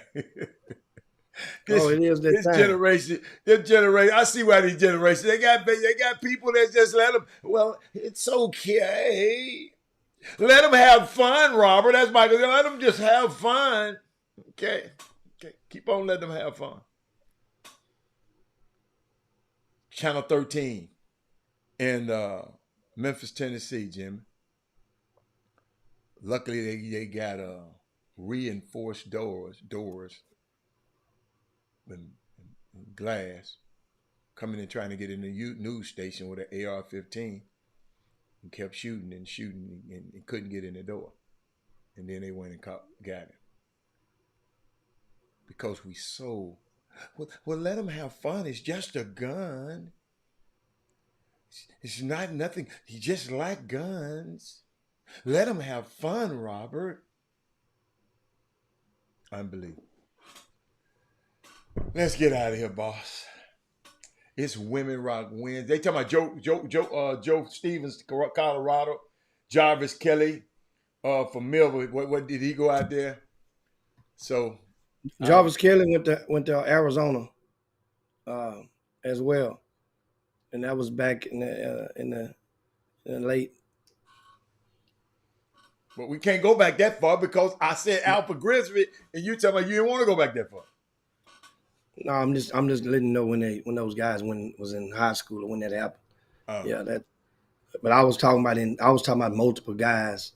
Going to one place. Okay, a pipeline. In other words, Washington got Cyril Wheeler. Talking about Washington having well, they got two. They got Wesley Yates and Wheeler. But guess what? They got to get somebody else to have a pipeline. They got to get another Wesley Yates to come out there to create a pipeline. That's two coming in together. So that means now you go and get the pipeline comes in the future. That means they're trying. They're in early on let's say and there's another kid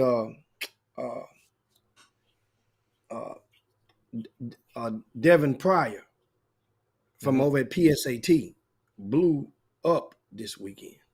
Blew up. How tall is he? About 6'6". What team he play on?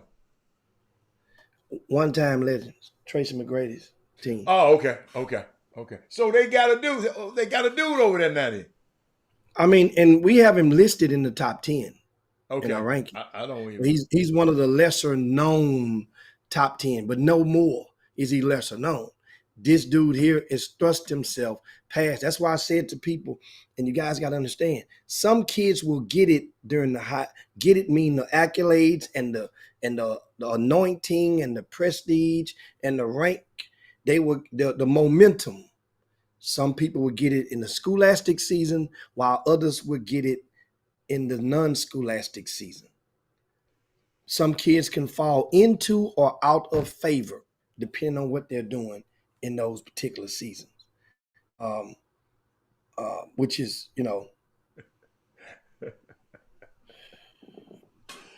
Chris Walker. Everybody worry about no damn Chris Walker, because we gone.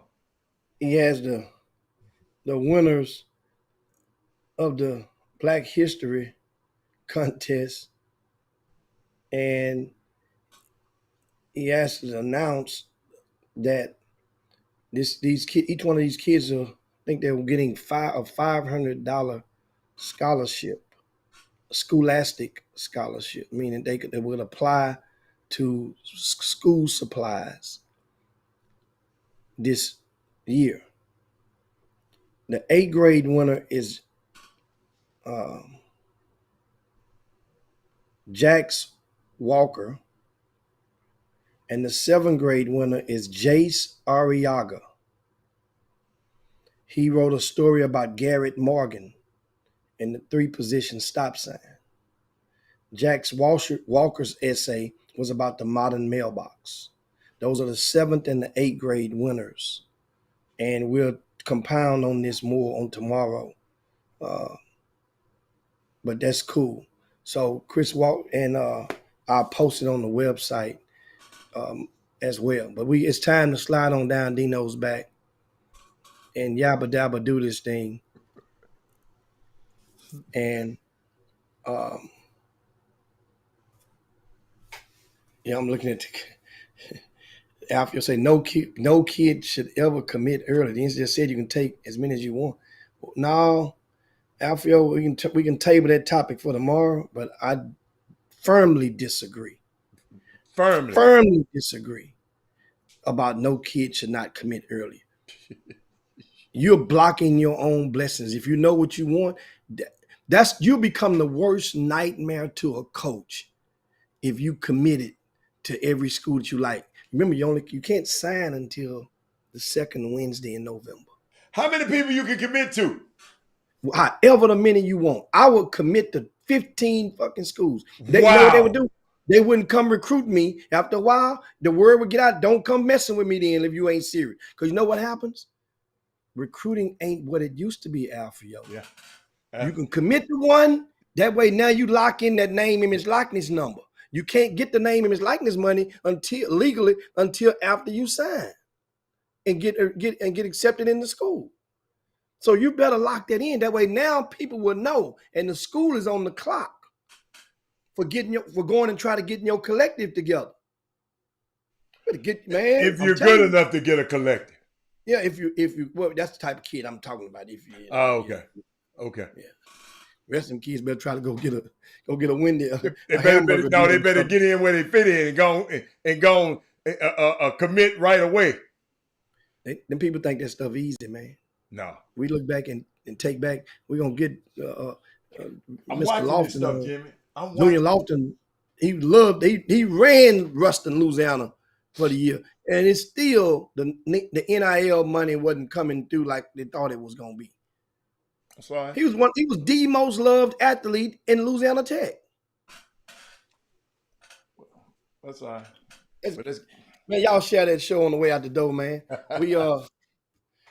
We see you guys on tomorrow, man. Make sure you guys, thanks for everybody for tuning into the Chop Shop. We'll get right back on it tomorrow. But again, if you haven't done so, share the show to your pages and timelines. Meanwhile, go over to RCS Sports. Some good stuff on there. We have rosters on there for tonight's Houston Area Basketball Coaches Association annual All-Star Games. Those games, is some nice talent going in it tonight. I'm going to be up in that building. And, normally I just be like, but tonight, this year, there's probably more Division I players playing in this particular event than ever before. Wesley Yates III has been added to one of the rosters just last night. He's going against a team on Wesley's team. He got Jace Posey. He got who else is on that team with Wesley? I got the roster right here. On the front of the website, the rosters are right there for you guys. It's good. I have a link. You have to log in or nothing. I'm looking at, you got Trey Porche. He got Kenneth Lewis. He got Keelan Dorsey. Right? He got Bryce Smith, Andre Walker, Mason Allen, Kyle Morgan from over at Summer Creek. So that team, and that's what they're going up against, Adam. They're going up against JoJo Tugler, Jalen Bernard, Corey Hadnot, Shea Eberwing. That's 4 Division I players on that other team. It's going down. It's going down. Also in action, Orlando Harden Jr. is in action tonight. He plays in the second game. He's on the same team with Jamari McDowell, who signed with Kansas.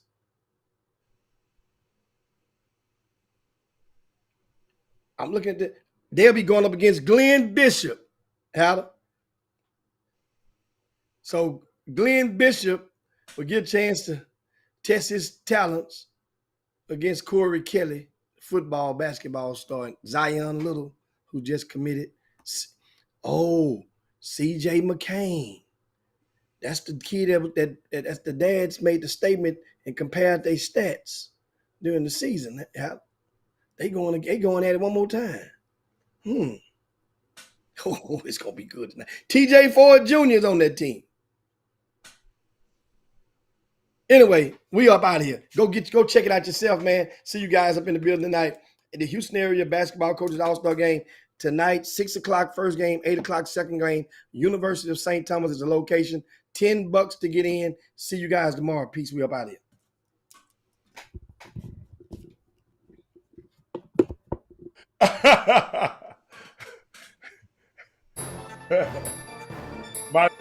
Jim Hicks,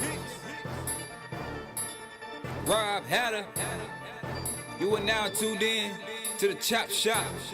I'm Retro, let's get it. We in the Chop Shop, we live in the Chop Shop. We talking sports talk, we live in the Chop Shop. We in the Chop Shop, I'm talking sports talk. So turn your dials up, it's live in the Chop Shop. We in the Chop Shop, we live.